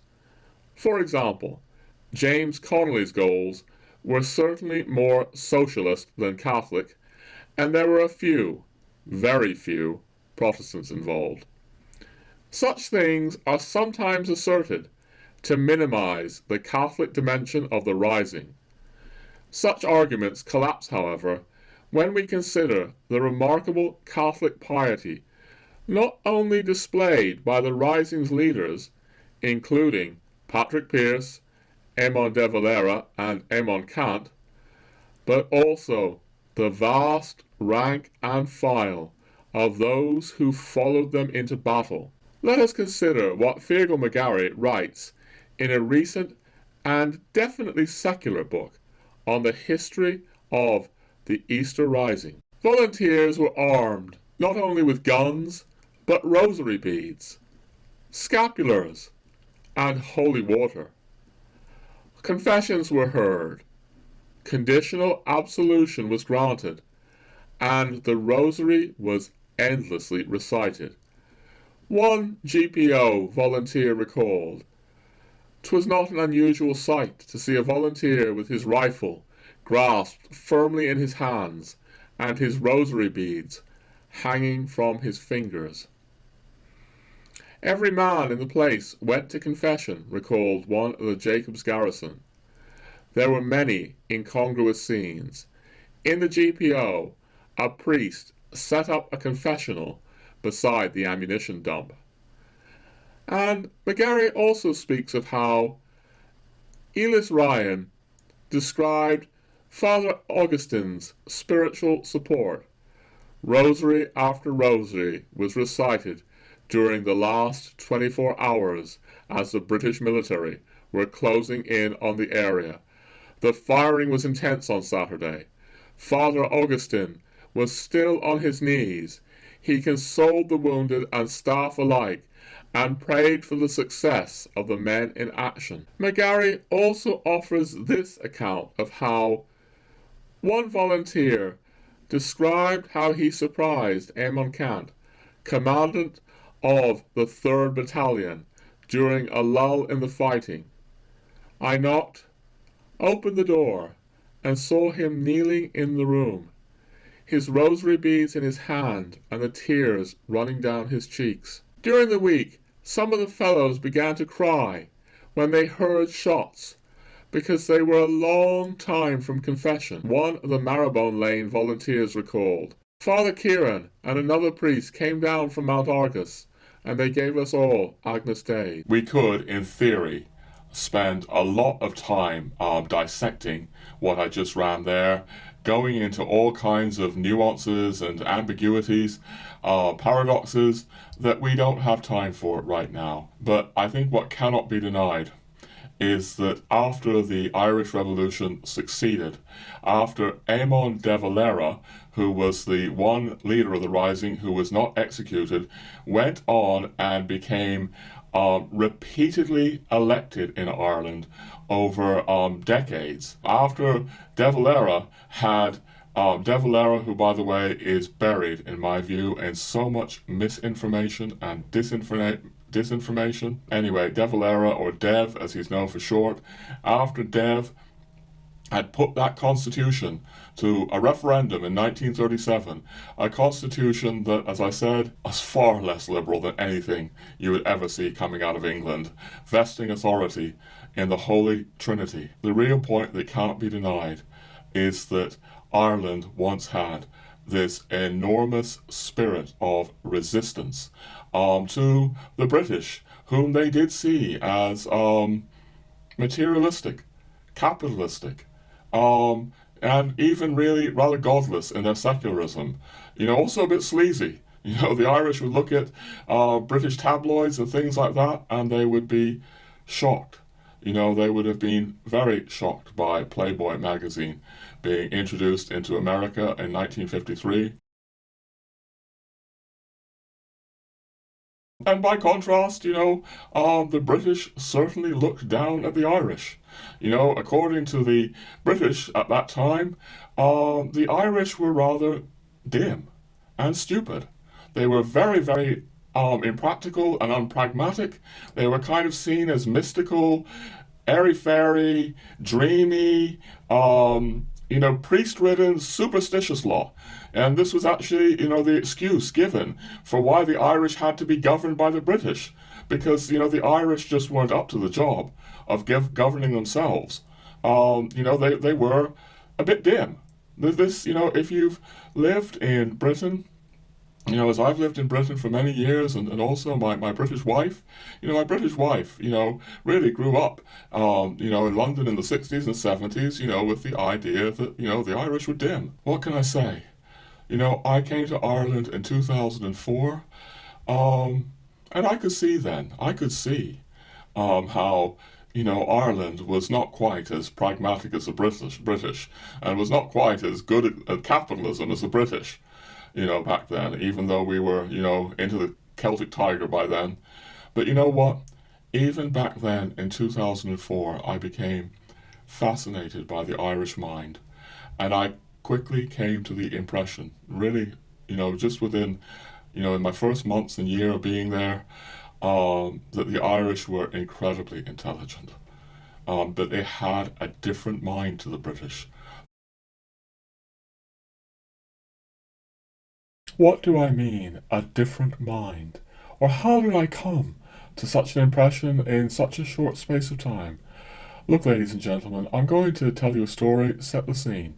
In 2004, I had come over from Britain, where I had been studying religion and theology for a degree there, and I went on an exchange program where I was actually studying in Ireland, at a college in Limerick. I was enormously impressed by the difference. Now, the British college was pretty second-rate, I would have to say. It was an Anglican college, but I'm not knocking Anglicanism there. But no, it was certainly not an outstanding institution, but nor was the Irish institution either. Look, really what I'm getting at here, ladies and gentlemen, is what I said earlier about contemplative attention, contemplative engagement. What I'm getting at is not something that I can prove to you with statistics or data, but here I am in Ireland 2004, and I'm in this Irish college in Limerick, and I'm just looking at differences. I'm contemplating differences. I'm looking at the staff. I'm looking at how my fellow students speak, and I'm feeling such a difference from what I felt in my British college. And of course, I'm also beginning to, engage other Irish people and read about Irish history. And yes, in a way, I'm contemplating this. And what I came to in just a few months, and yeah, I'll say again, I saw things that, supported this British idea about how impractical the Irish are. I saw that too. All right?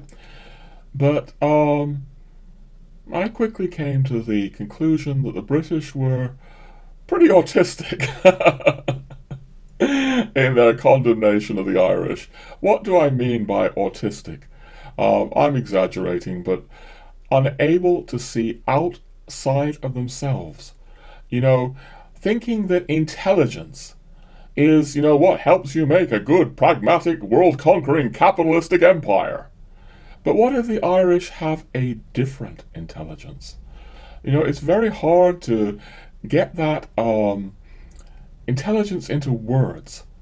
I want to say things like a poetic intelligence, but that's not really it. It's, by the British standards, I saw a mind that was different. I felt a mind that wasn't linear, didn't seem as linear to me as the British mind, but was, maybe even eccentric compared to the British mind, but was nonetheless vigorous. It was questing, it was probing, it was searching. There was nothing superficial. A real dim mind is one that is superficial, and I felt the Irish were anything but superficial. This is very hard to get into words.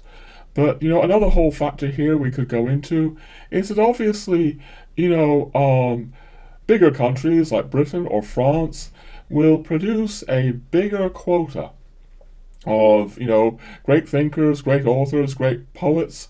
I don't think anyone will deny that Ireland, a little small nation like Ireland, has punched well above its weight in terms of the poets and thinkers and writers that it's produced. So that's what I mean when I quickly came to the impression that the British couldn't see the Irish mind. They couldn't see the beauty of the Irish mind. They were in many ways restricted to what is pragmatic, and they couldn't see this questing, powerful, vigorous originality that I saw. Maybe some people would say it was eccentric, but to me it was original. And I'm going to throw in yet another tribute to Desmond Fennell. There is an example. He's not yet seen as, one of the great figures of the Irish literary tradition. I hope he will do one of these days. He's a figure who's now, in his old age, pretty much got silenced by the Irish establishment because Desmond Fennell was anything but politically correct. But, 40, 50 years ago, people recognized Desmond Fennell as the very original and questing Irish mind that he was. I'm going to say it again. My wife growing up, in London in the 60s, just in a kind of secular, environment, going to Church of England schools, Anglican schools, just gets this kind of received wisdom that the Irish are dim. And it strikes me as, almost autistic. The British are saying, why aren't the Irish like ourselves? Why can't they be more practical? What if it's because the Irish are Irish and they're different? There's something very special, I think, about the Irish mind. Um, So I want to say that, but I guess another thing that people are going to be saying to me now in this video is, well, what now, Roger? I mean, you're claiming that this, globalism is just this superficial veneer. The Irish, you're saying that they're running to catch up with more progressive nations. And yes, I do think they're running to catch up. How can you be so confident that this true Irish spirit still exists? And I understand that. I mean, if you're, in the middle, at least I hope I do, if you're in the middle of progressive Irish culture, if you're in an Irish university, which is now filled with imported American ideas of political correctness and all kinds of things like that, it must be very easy to despair. I'm in still very rural Ireland, and I still feel how deeply, deeply different Ireland is than, the Britain or America that I grew up in all kinds of ways. And I dare to believe that this is the real Ireland. I'm not saying that there is any kind of short-term solution here. No, what I'm saying is that the regeneration of Ireland is contingent on the regeneration of the church. And I think, meanwhile, those in Ireland who can feel what I dare to call the true Ireland, the real Ireland, need to think about building an ark, like Noah's Ark, to preserve the true spirit of Ireland. All right, I want to just briefly come back to France, because I think France, back in the 60s and the 70s, had more of a notion of conserving Catholic tradition, building this ark, if you like. I mean, one example of that would be the great work of Archbishop Lefebvre in preserving the Latin Mass. But it's not the only example. There are other ways in which the French are ark builders. And I think we're seeing the fruits of that ark building now, 40 years later. The French tried to rescue tradition from the immense craziness and lunacy of 1968 in France. You see the French Catholics building an ark. But before we go on, I also want to say again, ladies and gentlemen, and I want to say it to people in Ireland, I am not equating the real church or the real Ireland solely with the Latin Mass. No.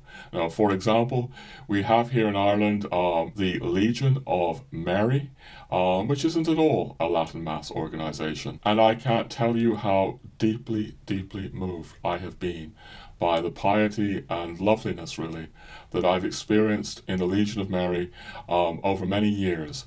When I came to Ireland in 2004, I felt this loveliness, this piety that was just so different from the worlds that I had grown up in, and that wasn't to do with the Latin Mass. I mean, you can say it certainly has its roots, in the past, before Vatican II, but what I'm really getting at here, just to be very clear, is the kind of liberal direction in the church that is trying to turn the church into a pale shadow of Catholicism like Anglicanism. Or it's running to catch up. It's running to catch up with the modern world.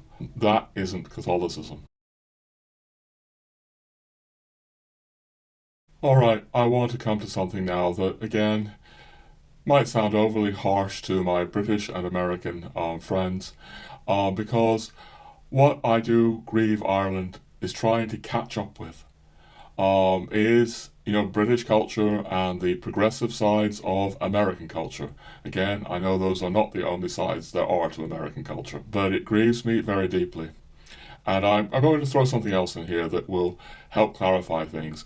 Recently, I was surprised to hear something from a quarter in Ireland, a quarter that I really deeply respect, where it was being suggested that the 1789 French Revolution was responsible for it's actually said all our ills. It was later qualified, but a massive amount of our ills in society. Now, I won't deny that the French Revolution has had enormous and terrible effects on the modern world, but I want to make it clear that where I'm coming from on this channel, that perspective surprised me, maybe even slightly shocked me, because where I'm coming from, also coming from in the upcoming Monster episode, is that the whole British and American trajectory has enormous consequences.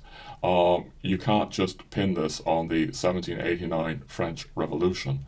I mean, particularly in Ireland. Ireland, as I've said before on this channel, is like sandwiched in between two other English-speaking cultures. You know, the North American culture of America and Canada, maybe 350 million people roughly, and a British culture on the other side of 65 million people. And that Anglo culture has its roots in Protestantism. This means that the Irish, are always now looking. The Irish have been bombarded by British and American culture since the 60s particularly.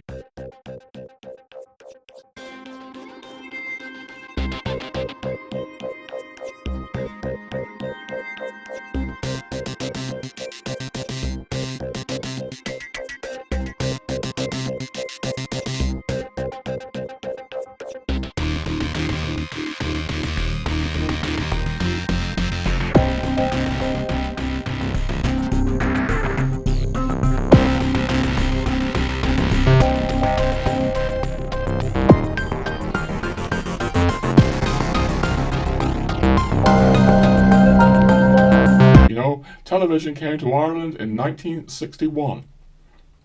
Not back in the 40s, the way it did in America. A single Irish television station opened up in 1961. And ever since, Ireland has been more and more subjected to British and American pop culture. This is a huge part of the tragedy that I see in Ireland, ladies and gentlemen. Alright, I want to unpack a little what I mean by an arc, a cultural arc. I mean, it might have seemed to some people that I'm talking about a museum, preserving things in amber. That's not at all what I'm talking about.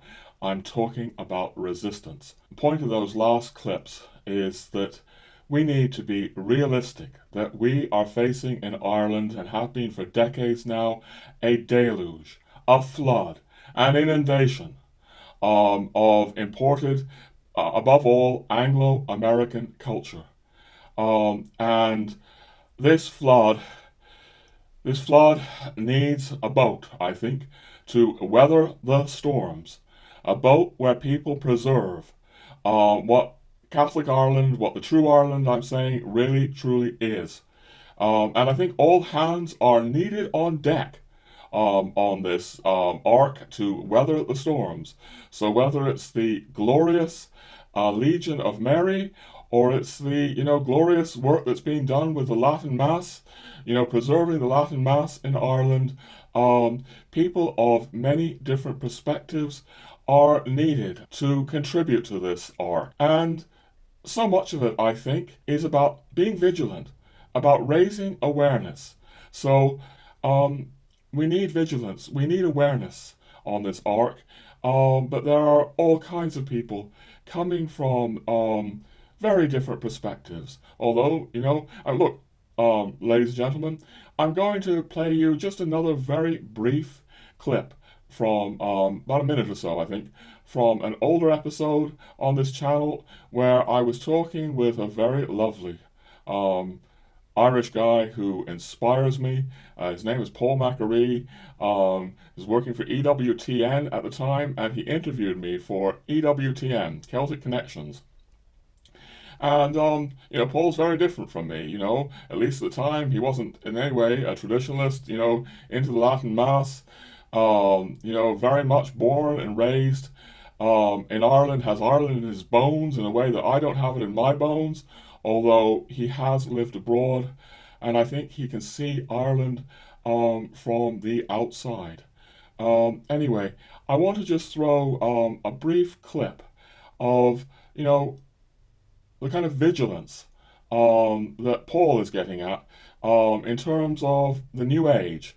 So here we go with that. Perhaps the Irish, more than most, we're a very spiritual people. Yes, yes. And so if we're not getting in it, church, Yes. we'll go somewhere else to find it. Yes, yes, yes. To the New Age. Yes. Would you concur? Yes, I do concur. Thinking about America, having lived in England, I honestly feel that so much of English life, the people there are going towards a more and more atheistic or agnostic kind of world. There's a sort of materialism there that's getting stronger and stronger and stronger, the new atheism. But I somehow feel the Irish are in less danger of that. They have this spiritual sensitivity, they have this awakeness, they have this natural religiousness. So I feel like the forces of darkness, they can sort of turn the English, if I dare say it, in a materialistic direction. In Ireland, they're going to turn the people in this sort of new age direction. I think there's a lot in what you've just said. That's right, and maybe in defence of our English friends, because of the Reformation, the cut from Rome, that eventually ends in a kind of a wish-washy kind of secularist culture. Yes. Whereas we in Ireland, we didn't break from Rome, although this seems that a lot of people would want us to at this stage. All right. I think Paul is absolutely right.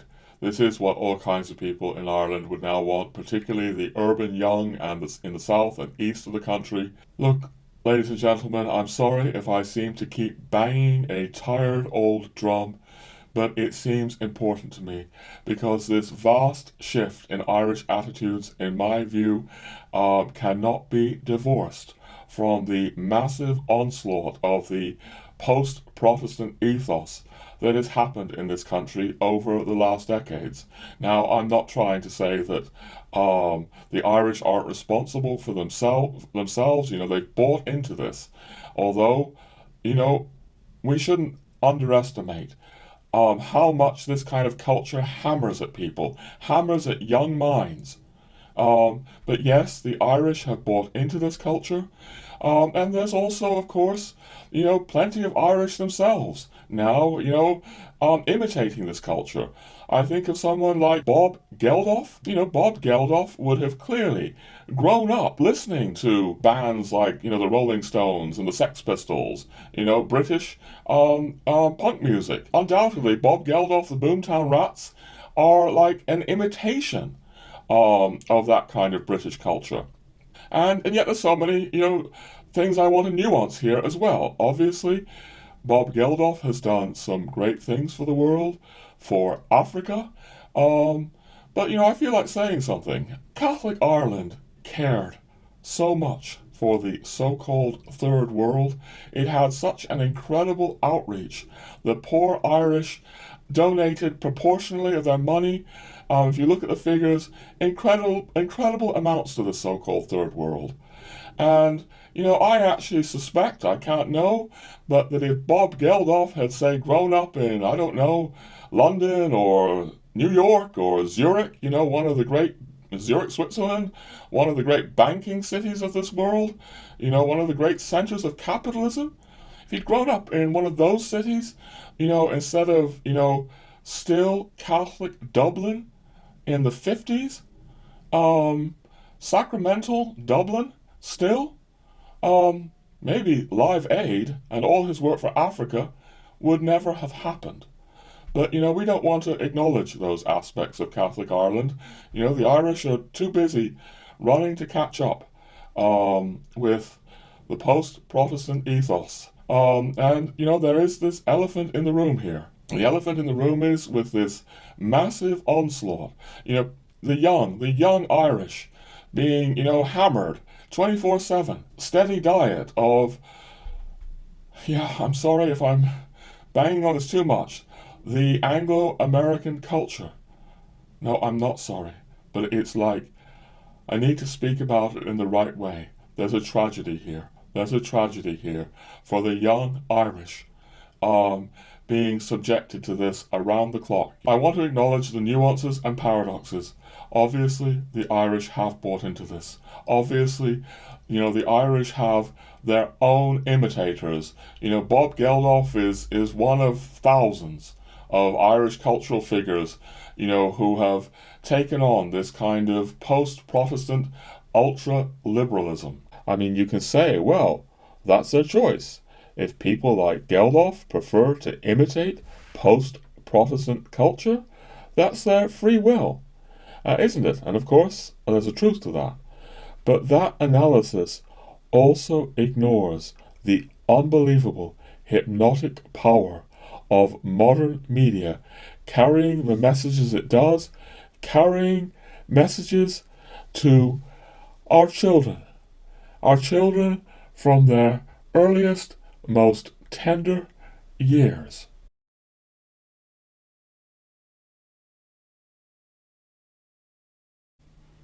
All right, ladies and gentlemen, there are so many factors here, and they're difficult to speak about, because clearly one cannot absolve the Irish of responsibility they have for the tragedy in Ireland.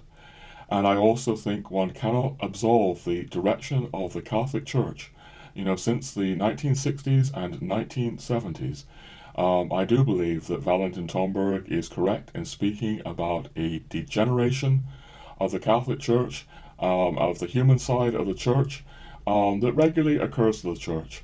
And I do believe we are in the midst of that degeneration. We have not yet recovered. And that certainly has effects as well. Look, ladies and gentlemen, I'm going to just read you a very short passage from my book, called Jesu Sacratissimum, where I go into Catholic Ireland in a very big chapter. And we're going to point to a national survey of the Irish in 1973 that is extraordinary by today's standards. So just briefly, here we go. That survey found over 90% of Catholics went weekly to Mass, and nearly 47% went to confession once a month. They were bathed in the sacrament of confession. Whereas 97% prayed daily. 75% of those surveyed put up holy pictures or statues in the home. Furthermore, around a quarter of the population went to Mass more than once a week, and a similar proportion went to confession once a week or more. I don't know really what the Irish are putting up in their homes today, but I would rather suspect that Katy Perry or something like that would be, quite likely more common than pictures of the Sacred Heart of Jesus that once used to adorn Irish homes. And that can be laid at the feet of the misdirection of the Church. It's so hard to know how to speak to this, ladies and gentlemen. I keep thinking of Patrick Pearse or Padraig Pearse, who we went into in episode 18 on this channel, the leading figure of the Irish Revolution. He's frequently accused of scapegoating the English or even demonizing the English because he's looking at British materialism. He's saying that materialistic British education is killing the souls of our children. He's looking at industrial capitalism, the kind of thing that even William Blake spoke about England's dark satanic mills. But things are not as simple as that. There are factors about the materialism of post-Protestant culture that I think do need to be spoken about. We can't just sweep them under the rug like our politically correct culture would like us to sweep them under the rug. But at the same time, it's a matter of trying to look at all sides, acknowledging the tragedy here, the real tragedy here, opening our hearts to it. I think I'm also just going to evoke one more time the great Eamon de Valera. Dev, in so many ways, tried to carry on Pearse's work, but I think Dev realized that there was not a point in attacking the English like this. But he was trying to preserve Ireland from, the materialistic culture coming from, at that time, the Protestant sphere, and we could say the post-Protestant sphere today. And I'm realizing as I make this video, in some small way, I am in continuity with that thinking, and it's not easy. I mean, there are all kinds of very beautiful sides to British and American, Protestant and post-Protestant culture. There are great writers and thinkers and artists and filmmakers. And as I said in another episode, episode 23, I'm aware that I'm recording this for you on iMovie, on an Apple Mac, and Google owns YouTube. So I'm speaking to you through the miracle of GAFA. Alas, these things are true, but GAFA filters our information. It shapes our worldview. I'm going to suggest again, it shapes it in a post-Protestant, ultra-liberal, capitalist ethos, into that way of thinking, subtly speaking, at least as far as I can see. And the elephant in the room is, Paul speaking about, how spiritual the Irish are and how down through the centuries they've cleaved to the church. Can they survive? Can the Irish nature survive this 24/7, onslaught? I do believe, as I'm saying in this episode, I also very much went into this in the last episode on this channel, with a lot about Belloc, that the roots of the Irish past, or the roots of the French past, are much stronger than we allow. In the French case, the French, may have had all the same, kind of British and American, pop music, which is why they restrict it. There's something incredibly powerful about that music, but they won't have been able to understand the words.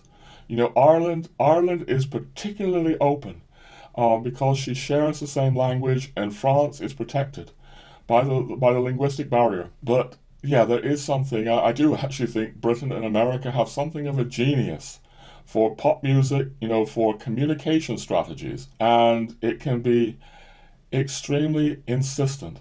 The French try to protect their culture. Huge topics here. I do trust that Paul is right about this fundamental spirituality of the Irish people.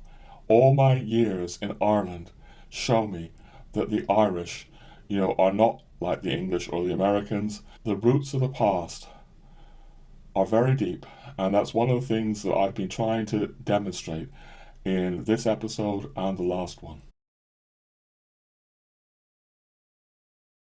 And another reason that I'm hammering this home about the New Age, hopefully not too much, is that I get concerned. I know, for example, people who watch a lot of videos on YouTube, and they're very concerned about things like, Muslim immigration into Ireland, and Ireland becoming, like Islamic. Now, I'm in a poor position to speak here because I'm an immigrant myself.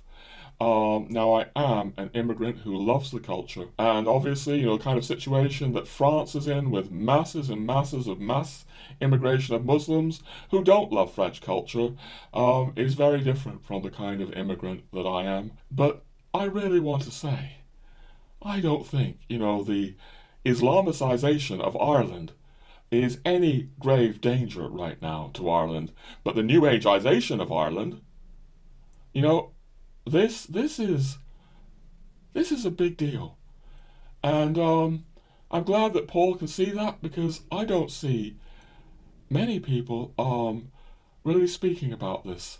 So that's partly why I keep banging on about it. There is an Anglo-Americanization of Ireland going on, and some of it is very obvious, like progressive things, political correctness. But some of it is more subtle, like the New Age, and there aren't enough people speaking about it. All right, ladies and gentlemen, another reason I invoke the idea of an arc, a durable arc, is because I tend to feel that we're in this for a very long haul. That the inundation, the flood, the deluge that is washing over Ireland is not about to stop anytime soon. And just like saints and scholars in the so-called Dark Ages preserved Catholic culture against the invasions that were happening then, the cultural invasion then of paganism, as today, we need to be prepared for the long haul. The world is changing very rapidly and very tragically as I finish making this video.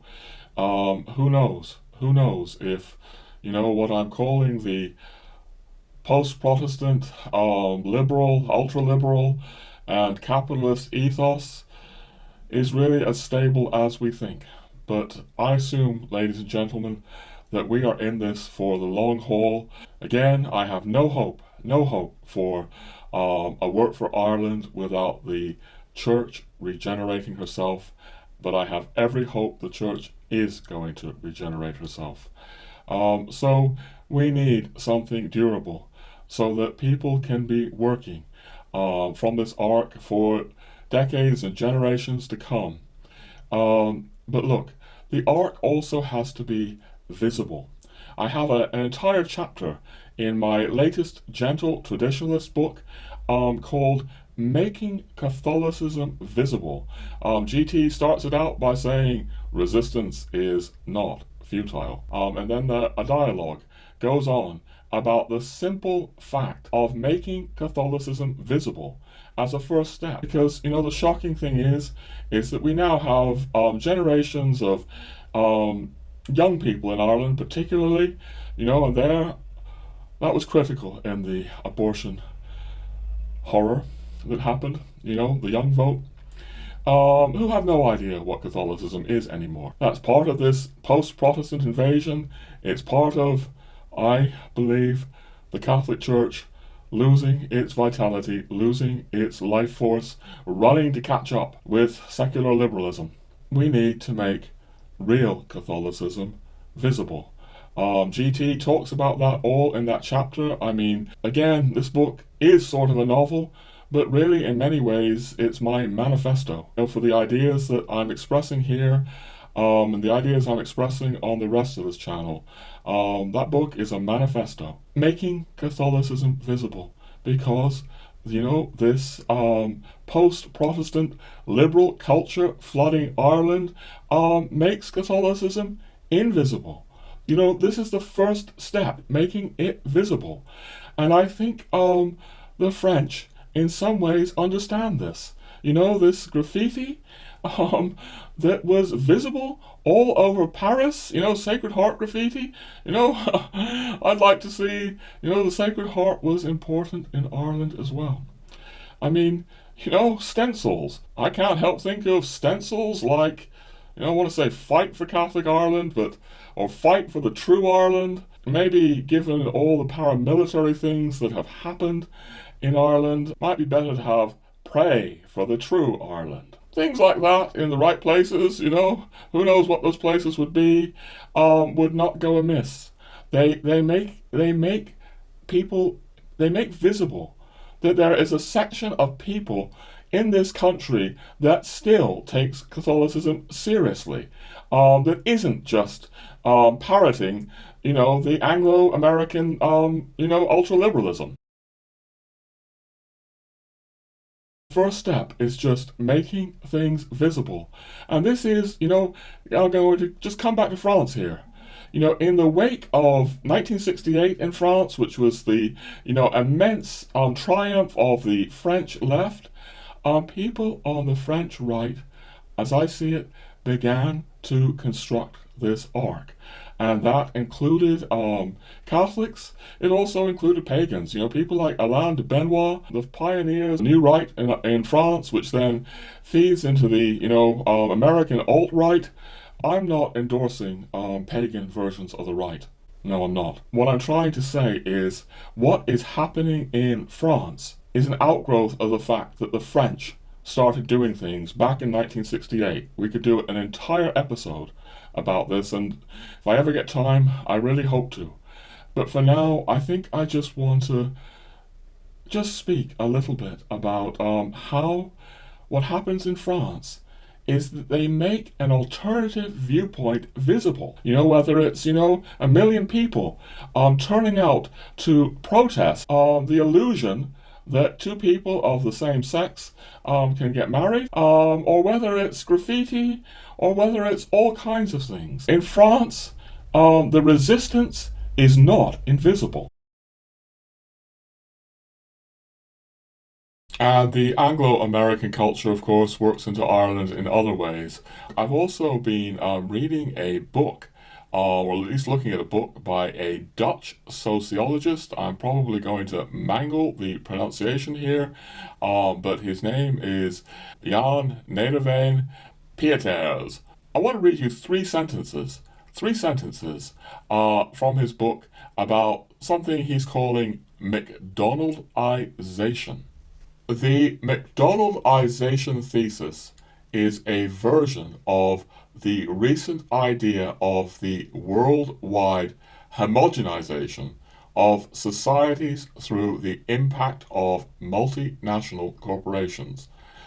McDonaldization, according to the sociologist George Ritzer, is, quote, the process whereby the principles of the fast food restaurant are coming to dominate more and more sectors of American society as well as the rest of the world. All right, third and last sentence.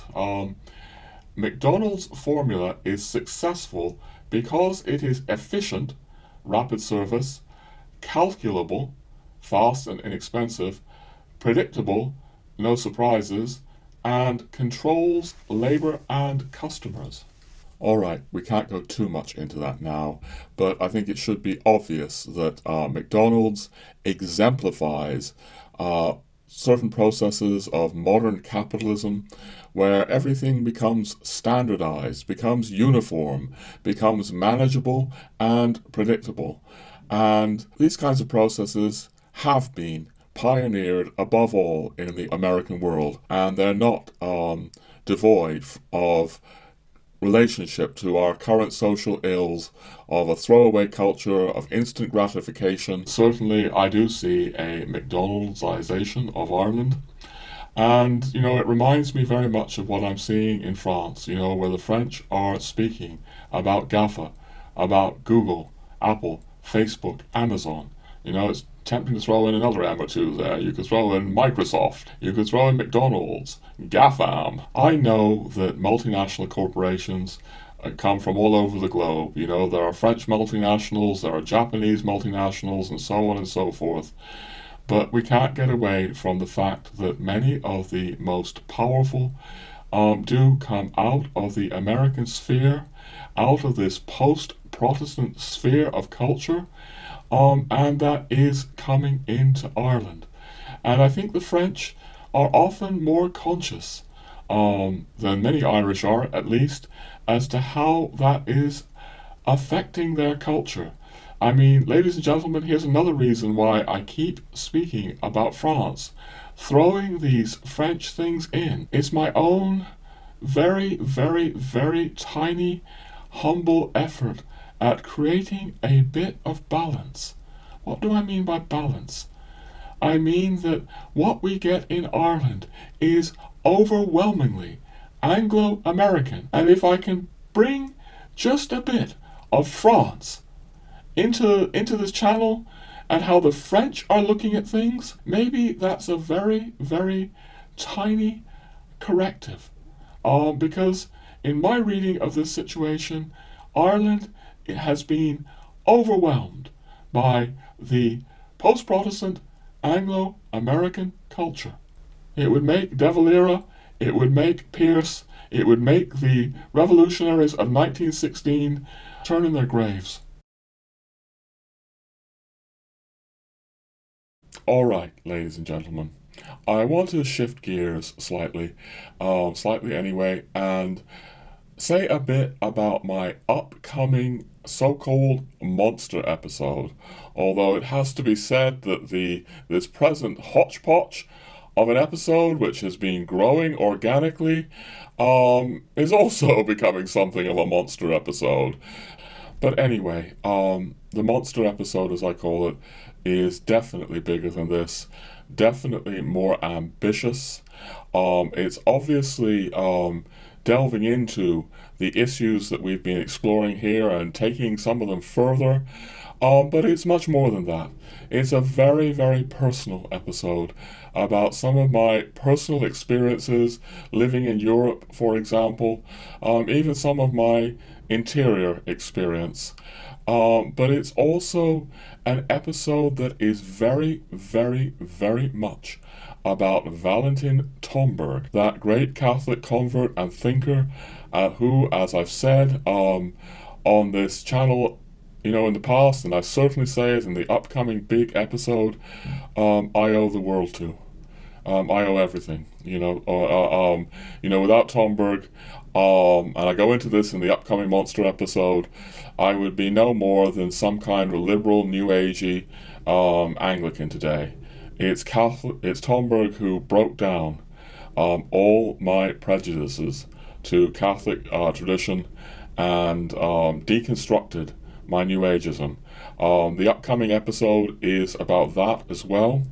But it's also about Tomberg's political philosophy in large measure. And although Tomberg never really spoke much about Ireland, as far as I know, there are elements of his political philosophy that really relate to everything we've just been saying about Ireland, about the Irish Constitution, about what Eamon de Valera and many other Catholics hoped for Ireland. And to see what I'm getting at, I just want to run something like 4 minutes now of the upcoming episode on Tomberg, and then we'll comment a bit. Alright friends, I want now to bring this back to Valentin Tomberg and his legal and political thinking that so astonishingly emerges in 1944, represented by his conversion to Catholicism, and also the first of his Catholic works, The Art of the Good, recently republished by Angelico Press. Because if you know these works, you'll see how everything I've just been saying is relevant. Tomberg is saying that to save the world, to save the West, we need traditional authority, even divine authority. He's arguing for natural law and even divine law. What is in these books looks breathtakingly anti-modern. It looks, to most modern people, it will look breathtakingly stupid, certainly breathtakingly impossible. Look, I think, Tomberg actually has some fairly concise statements here, and we're going to just quote a couple of them, just give you an idea. So here, this is on page 86, if anyone is interested. Tomberg states, no agnostic state, that is, a state that is indifferent to any worldview, can bring about a harmonious state of society. What he's really saying there is that secular states, as we now know them, cannot lead to harmony or peace in society. The agnostic state, or worse, the atheist state, doesn't work. It's going to bring chaos and tragedy. This is partly what he's getting at. We quoted earlier about the destruction of the great temple of piety, killing the life force of the soul of the Occident. Tomberg is feeling this incredible destruction of the great temple of piety.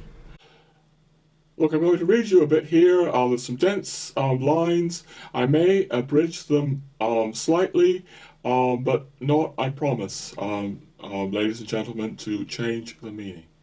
So he's speaking about the Catholic Church, and he says, only one part of divided humanity remained loyal to this common conception of the world. He means the traditional Christian conception of the world that lasted throughout the Middle Ages until the Protestant Reformation. That's what he means here.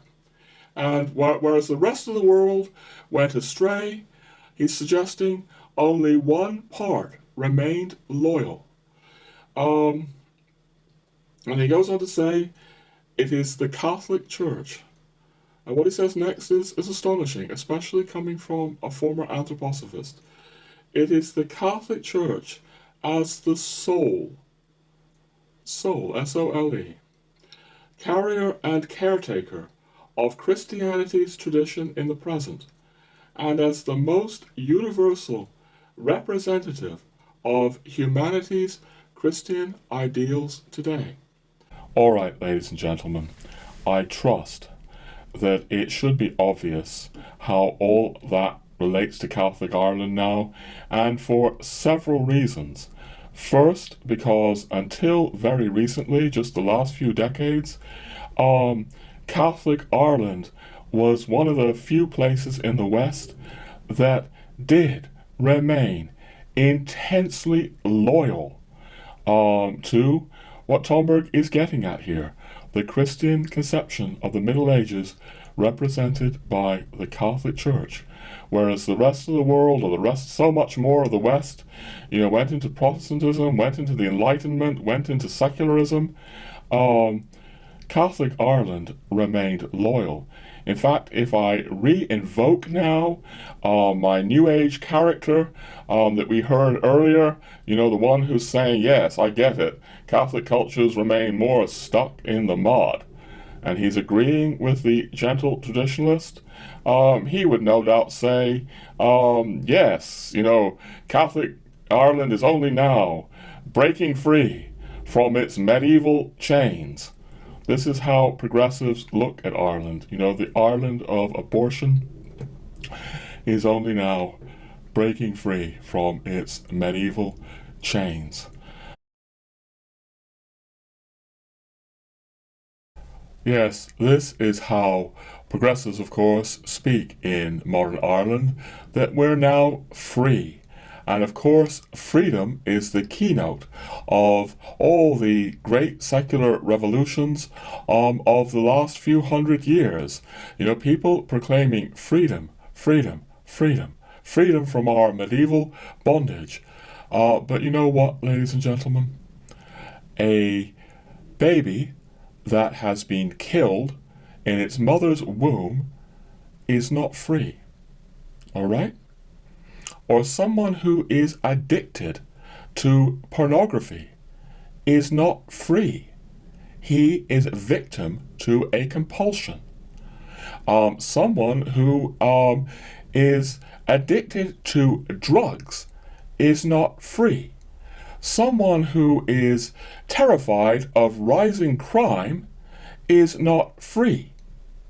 So, I don't buy into the notion that modern Ireland is somehow free and Catholic Ireland was less free. No state is utopia. We never have perfect freedom. But Tomberg is arguing that states that adhere to the church, adhere to tradition, adhere to natural law and divine law, have a much better chance of creating real freedom. As I say, it's breathtaking what he's doing there, but I find it hard to argue with, especially when I see what happened to Ireland.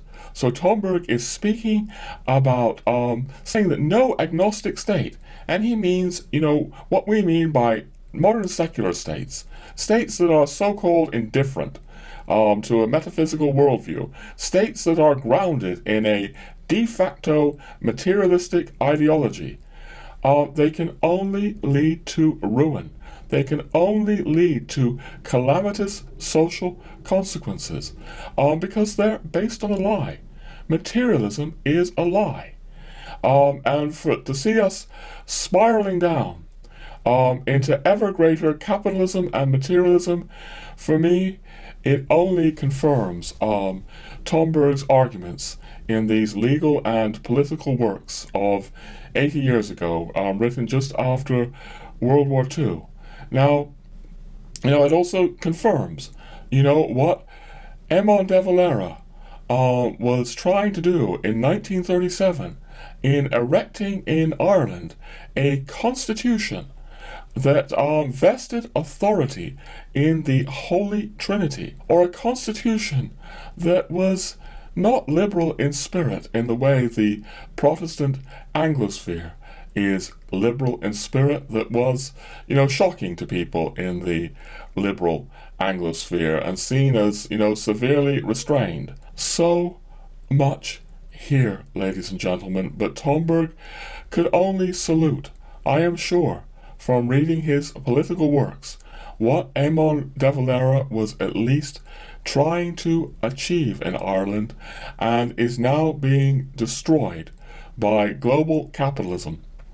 De Valera tried very much to save Ireland from global capitalism with very painful results, but that's another whole story. Of course, what many people will be saying, even if they agree with Tomberg's thinking here, is, but this is impossible. What can you do in a world controlled by giant corporations that are brainwashing us? What can I say? I want to say, first of all, that nothing, of course, can be done without the regeneration of the Catholic Church. As I mentioned earlier, Tomberg writes very eloquently and expresses his deep faith in the regeneration of the Catholic Church. We need to do a whole episode about that, as I say. But that's where we're coming from on this channel. The Catholic Church will be regenerated. And we're also coming from a position of faith that all things must pass. These giant corporations, with all their immense power over our minds, are not going to be there forever. So yes, in the short term, medium term, things look dire indeed. In Ireland, again, we need to build a cultural arc, because, to people who say, how, this is impossible, I'm going to just read you again, just a very, very brief, go back to that passage I read you earlier from the Gentle Traditionalist, where, he speaks about the ever-increasing murder and suicide rates in de-traditionalized Ireland. And basically he's saying these things would have shocked previous generations. But we accept them as normal now. And it's not stopping, but growing. And no one is asking, where is this headed in the future? I am going to say that we cannot allow this to go on. Generation after generation, this fall into greater decadence, greater materialism, greater addiction, greater compulsion, greater loss of freedom. And I have faith in Christ and His Church. But look, I'm also going to, for people that this might take their breath away, I want to suggest that Tomberg's work is breathtaking and has a convincing quality for me in another way, because it's also breathtakingly beautiful. And I just want to run you another clip from my upcoming monster episode that is all about that. I mean, I said earlier that it would appear breathtakingly stupid to so many modern people. Breathtakingly impossible. Like, how can you possibly hope to roll back the clock, people would say, on all these great secular revolutions over the last 500 years? Huge questions. But I think what's evident to some of us is that what Tomberg is saying in these works is breathtaking in another way. It's breathtaking in its moral seriousness, in its gravitas. Tomberg is arguing that this world is unsustainable. A world based on a materialistic ideology, a materialistic epistemology, is a world that is going to bring us down into unbelievable tragedy. I mean, the books, these legal theses are being written in the tragic, I mean, it's beyond words, wake of World War II that Tomberg has suffered through very deeply. And he is linking the world wars to this whole process of secular revolution. It's like he's saying, enough is enough. We cannot afford to go down any further this route of secular revolution. And now, I don't know, what is it, 80 years later? Since World War II, we have this immense catastrophe of global capitalism. We have the catastrophe for the world's environment. As we're recording this, ladies and gentlemen, we seem to be slipping into very serious war. We can't go into that now. Tomberg in these legal works, but also in Meditations on the Tarot, is linking all of this to the bitter fruit of the secular revolutions in the West. It's breathtaking. I mean, it should be less breathtaking to, don't know if I should joke, but Catholic zombies back from the dead, so to speak, or those of us who are trying to honor the fullness of Catholic tradition. Because if you're trying to honor the fullness of Catholic tradition, it should be obvious that a world without the church, a world stripped of Christ and his church, is inevitably a chaotic and horrifying world. Alright, so much for Valentin Tomberg's legal and political thinking, but maybe just two more things on Tomberg himself.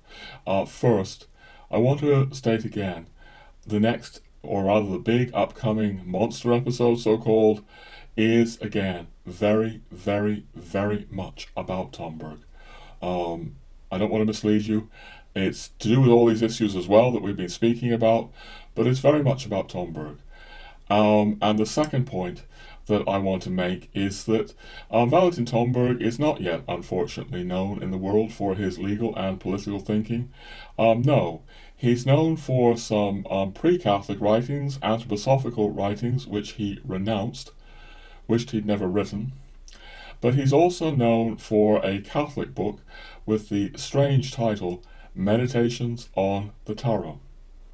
I just need to repeat right now, this book, ladies and gentlemen, has absolutely nothing to do with reading tarot spreads of tarot cards, telling fortunes, nothing. Absolutely nothing to do with that. We went into this in a big episode, episode 28, if you're interested. But this is Tomberg's magnum opus. And it begs the question, if it's not about, tarot decks, what is it about?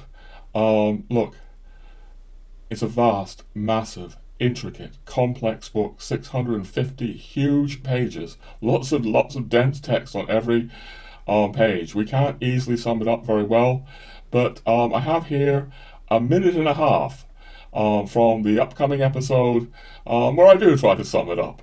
And I'm just going to run that minute and a half for you now. But I'm going to suggest again, ladies and gentlemen, that what knits it all together is that it's a response. It's a response to the enormous suffering of Western civilization in our time. It's a vast, comprehensive, overarching response to the fate of the West. It's a spiritual response, it's a psychological response, it's a philosophical response on numerous fronts at once, including all the problems thrown up by modern science and our modern materialistic epistemology, which is ravaging our civilization. It's a hermetic response. Yes, it's a political response, as I mean to make clearer as we go along. It's a profound Catholic response to the suffering of the West, to the tragedy of the West, caught in materialism and stripped of Christ, stripped of God. All right, ladies and gentlemen, just a word about the upcoming explosion. Maybe explosion is not the best choice of words, because I'm not going to be shouting and screaming and freaking out and pulling my hair out and setting my hair on fire and things like that. No, but something is nonetheless exploding in me, or erupting in me. It's been erupting since Christmastide, and I go into that. It's quite a personal episode, what's been erupting since Christmastide. But really, if you've been seeing these episodes, you'll already know a lot of what this eruption is. As I say, the last episode, episode 32, about Belloc, but also very much about Ireland as well, and France, Catholic Europe, that is part of this eruption. So all of these episodes are part of this ongoing, unfolding eruption, explosion. Maybe I say this to just clarify. In episode 22, I spoke about an experience during a very solemn liturgy, Lenten liturgy, in the Cathedral of Notre Dame in Paris, just before she burned. And I spoke about really coming to a deepening sense, the Lord giving us gifts, gifts to use, not to bury in the sand, and that, each of us has particular gifts. It's a gift to me that I live in Catholic Ireland or post-Catholic Ireland, and not in, I don't know, Angola or something. It's a profound grace that I have come to this very deep love of the Irish and Ireland. It's also a grace that I can see, in my own limited way, the immense tragedy that has fallen over Ireland, and that I've been able to sort of really read a lot of Irish history over the years, read about people like De Valera, and I realize that I need to do something with these gifts, with these graces. They're not there for nothing. They're not accidents. So I'm trying to do something. I'm trying to do something, on this video channel, as crude and as amateurish as it is. I'm trying to do something in my books, which are less amateurish and less crude. I'm more proud of my books, ladies and gentlemen, than anything else that I do. And my books, you can see them here on Amazon if you like. My 3 books, they're all about Ireland in a large measure.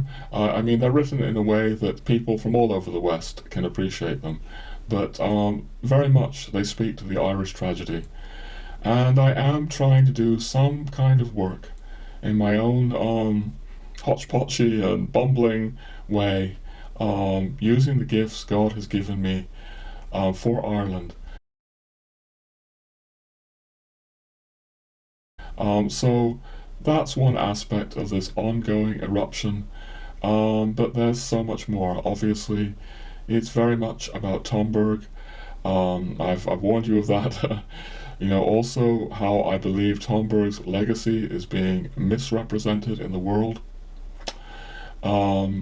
Again, I have something to say there. It's also about Belloc.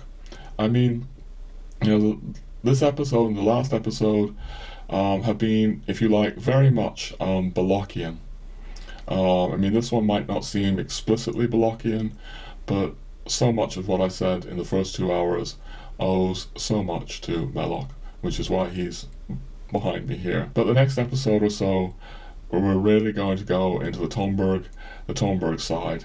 I've spoken, that Belloc and Tomberg, are two great mentors for this work that I'm trying to unfold on this, in my life, in my books, and on this channel. You can think of the big episode as a little bit like where Belloc meets Tomberg, or where Tomberg meets Belloc.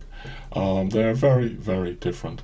And they certainly wouldn't agree with each other on many points. But yes, the Lord has given me Tomberg, who rescued me from the New Age, and the Lord has given me Belloc, and my great and deep love of Belloc. So, look, I'll just to make things clear for you, the next episode, this is episode 33, the next episode is another hodgepodge, I'm afraid, a rather limited and smaller hodgepodge. It's a hodgepodge, again, where we are in some ways previewing the big monster episode. It's an episode I call Valentin Tomberg and the Fate of the West. And then finally, episode 35 will be what I'm getting at here.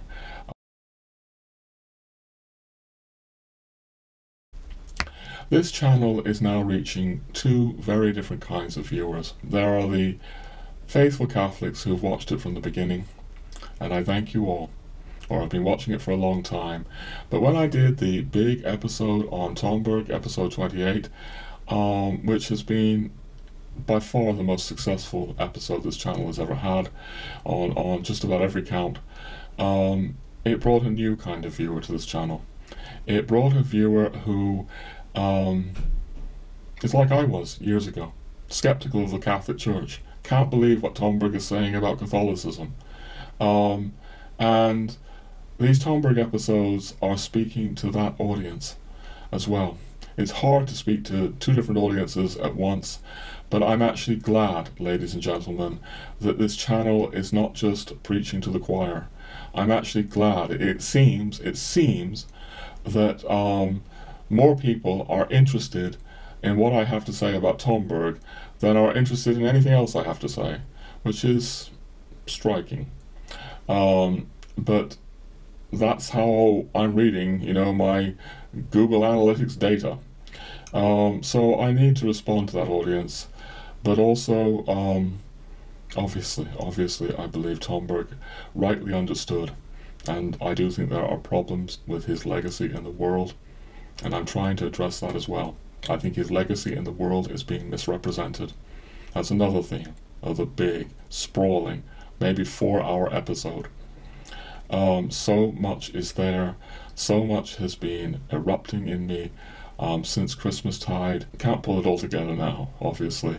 This is just another installment for those of you who, do seem to care about what I'm doing, do seem to watch, the few of you who do seem to watch these entire episodes. Thank you if you've got to the end of this, ladies and gentlemen.